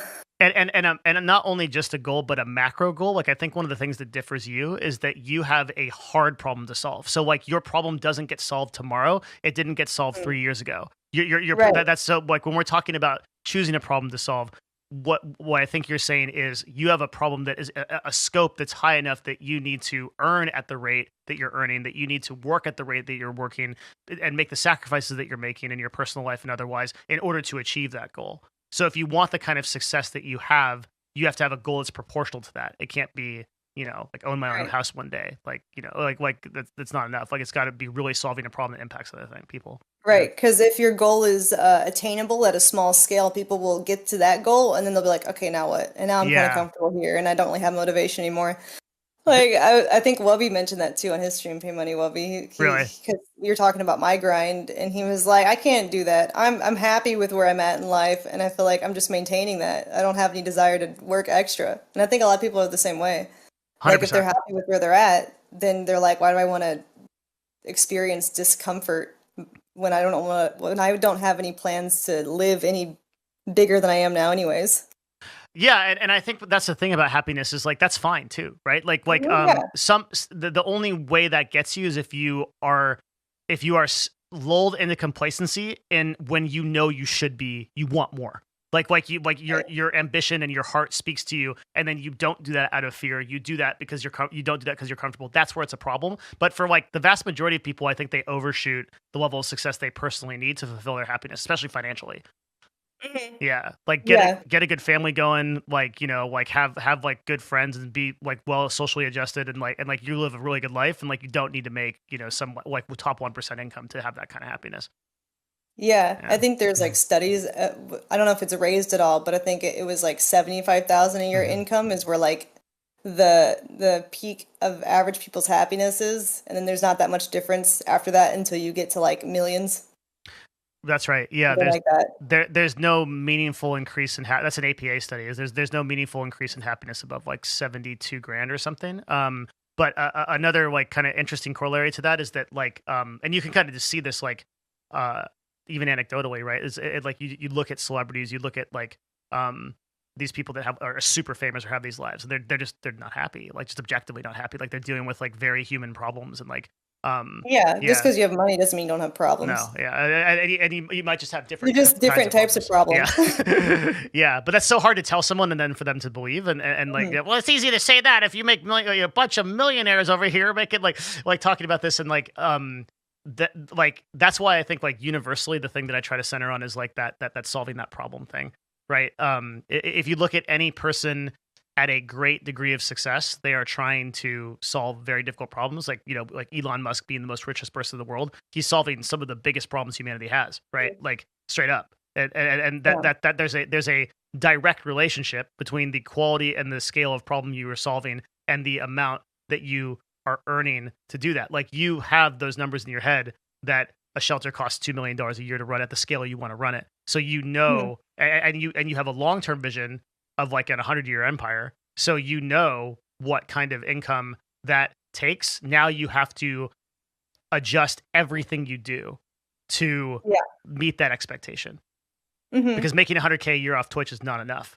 It might be for Right. someone, but for what you want to do, you have a bigger problem to solve.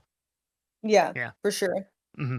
And obviously, like you shoot for the most you can, but know that you can still solve problems too, even at the same types of things at a smaller percentage. Like if I had half the dogs, it might be half the money. But it's like if I have this opportunity, I might as well go for the biggest that I feel like I can.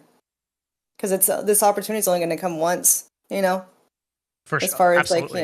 Yeah. momentum is so easy to lose online. What is It's that? so easy. Momentum is so easy to lose online. Mm. Like you can become irrelevant very easily, especially with a live streaming platform, because there's so many distractions to take your audience attention away from you. Yeah, that's super true. Like it's very scary if your single Hmm. platform is Twitch, which is why I think diversification is so good. Yeah, Yeah. that's why I want to diversify off the internet entirely, because I don't want to have to keep 100%. like grinding content anywhere eventually. It's like, Yeah, content is ultimately like a really tough game to be in over the long term, and I think the best thing that I did for my personal happiness is I diversified enough that because in 2015, like I was 2012 when I was full time live streaming, so it's a long time ago, but that was my game, right? My full time income was my content, and mhm, that progressed for 3 years. Then I diversified into esports, and then I diversified eventually now to agency, other tons of other investments and stuff like that. And that was the best decision I made, was like I can create content solely for the value of creating content. Like nobody can come in and be like, well, I didn't like how you did. I don't care, dude. Like that's like I'm only here to like actually try to provide as much value as I can. And then beyond right. that, there's no clout goal, right? That was the most important thing I think I ever did, was like diversify from that, because that content game Yeah. is a vicious vampire. It's so stressful. Yes. And as a viewer, I think a lot of them don't realize that. Mhm. It's not until you try it where you realize, holy shit, this is a lot of stuff to have to do. It's more than like a clocking in a 9 to 5. Easily more. It's so much more. The payoff Yeah, is huge, but there's so many people too who try it for years and don't get that kind of payoff, and they keep trying it, and they just realize it's a lot of work, so it becomes not worth it for them eventually. I had a really interesting. Ethan Evans? Name sounds familiar, but I don't think I've met them. He's the guy that like made Twitch Prime, like made most of like the big features for Twitch, and he's like one of my closest friends. Like and we did these shows together. We do less now because he was a VP at Amazon, and he recently retired because he'd been there for 15 years. And so you can imagine, like, his team was 800 people, right, at Wow. Twitch, right?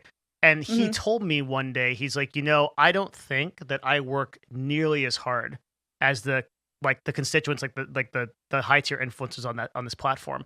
And the reason for that is because, like, I go to work in the morning. Amazon is a incredibly well oiled machine. My team's mostly like, they know what they're doing. It's like you got to make tough decisions, but you've got a management structure. You've got like all the gears are turning, compared to like a content creator that needs to every single day figure out what's next, what's popular, what's going to hit, and like that never ends. Hmm. There is essentially no structure holding you up as a content creator unless you fucking build it yourself That's in the right. form of Yeah. like a team or whatever. And that really like stuck with me, that he said that, that there's that much work in building a consistent content brand. Yeah. No, I think a lot of people realize that during the pandemic when they started working from home. It's so much harder to stay focused when you're not Yeah, clocking in at work, like in a separate building. Working yeah, from home is so much more full of distraction, and people get lazy, and yeah. yeah, for sure. Um, is there? I probably kept you for a super long time. Um, is there anything that you want to talk about, or like any questions you had, or like anything you want to bring up that we didn't bring up? Um, I think we talked about the event coming soon. If you Yes. guys missed it, by the way, go check out the Twitter I made for it, streamer_royale. I think there's a command in my chat. We'll be revealing over the coming days who is going to be on it, some of the biggest streamers, who's going to be making appearances on that show. So make sure you look out for that. Huge production team, same production team that did the Streamer Awards. Oh. Really high quality. Mhm. Yeah, super high quality. Gonna be hyped. We talked about my team starting the management company for e-girls. So if any female creators want help, utilizing your platforms better, learning best practices, hit me up. My team's super talented. We talked about stocks, we talked about investments. Well, that's pretty much it, I think. It's good. Yeah, Um, talked about a lot of stuff. where do you so for that management, those are the two things we talked about right now. So where do you want people to find you for that Twitter is streamer underscore royale, right? Yeah, for the show. And And then then how did the female creators find you? my Twitter is fine. At My main or Amouranth my or yeah, my, okay. my main or my personal is fine, whichever. I would say send a message to both because that'll increase the chances that it gets seen since we're probably gonna get a lot of them now. Syndication, yeah. Yeah, and I'll also put a Um, video up of this too, so it'll yeah, for yeah. now the management company is by referral or asking for now, and Okay. that'll change soon. There'll be like a form or something. Yeah, something like that. We could An do email. a follow up if you want sometime, and just like see how that stuff's going because Yeah, that'd be cool. yeah, with the amount that's changed already, like I think it'll be pretty sweet. Yeah, for sure. Well, I really want to take a moment just to honor your journey and like sorry, this is like pretty heavy for Twitch type audience, but like Oh, no, thank you. yeah, like just the sheer amount of work ethic, the sheer amount of progress that you've made on so many levels, a lot of which we talked about today, has been an inspiration for me personally. And I'm not saying that Oh, lightly. thank you. Yeah, like That means a lot. like Yeah. especially and by the way, just like for my like what I could add to this, like your particularly following your journey on at Wildcate, your Twitter Mhm. is one of the main ways that I interact with that process, that journey you're making, and that's the coolest thing, right? Is just like seeing these sort of like medium to long form threads about the investment plays you're making, the businesses you're buying, and why. That's like like if you consider me like a high powered person in the business world, I'm saying like that benefits me a great deal. I learn things from you like doing that. Oh, It's super cool, but just overall, that's cool. I appreciate that someone like you exists so much to inspire so many creators to work harder and show that like real effort and deliberate practice into your craft actually produces results. Like you're a living example of that Oh, thank you. I super appreciate that. for sure. Uh, it's nice to have validation from industry professionals instead of just nice tits, you know? It's nice. Good, good stuff. Refreshing. Yeah, I mean it. Like it's you're a personal inspiration as well as a friend. So I'm really glad that you're around. And I'm Oh, excited to see what you do next with this production show. yeah, I it's think it's super going to be super exciting. cool. Yeah, we can talk more offline, and I think that there's some other tertiary things I think we can do to benefit it as well. Yeah, for sure. Yeah, Hmm. that'd be good. Awesome. Well, yeah. If there's nothing else, I really appreciate it. Thank you for doing this. Yeah, no, it was enjoyable. Thanks for talking to me. Of course. Good content, good stuff. Good shit. Okay. Thanks, Caitlin. I'll talk soon. Yeah, thanks, Devin. All right. All right, have a good night. Okay. Bye. Bye.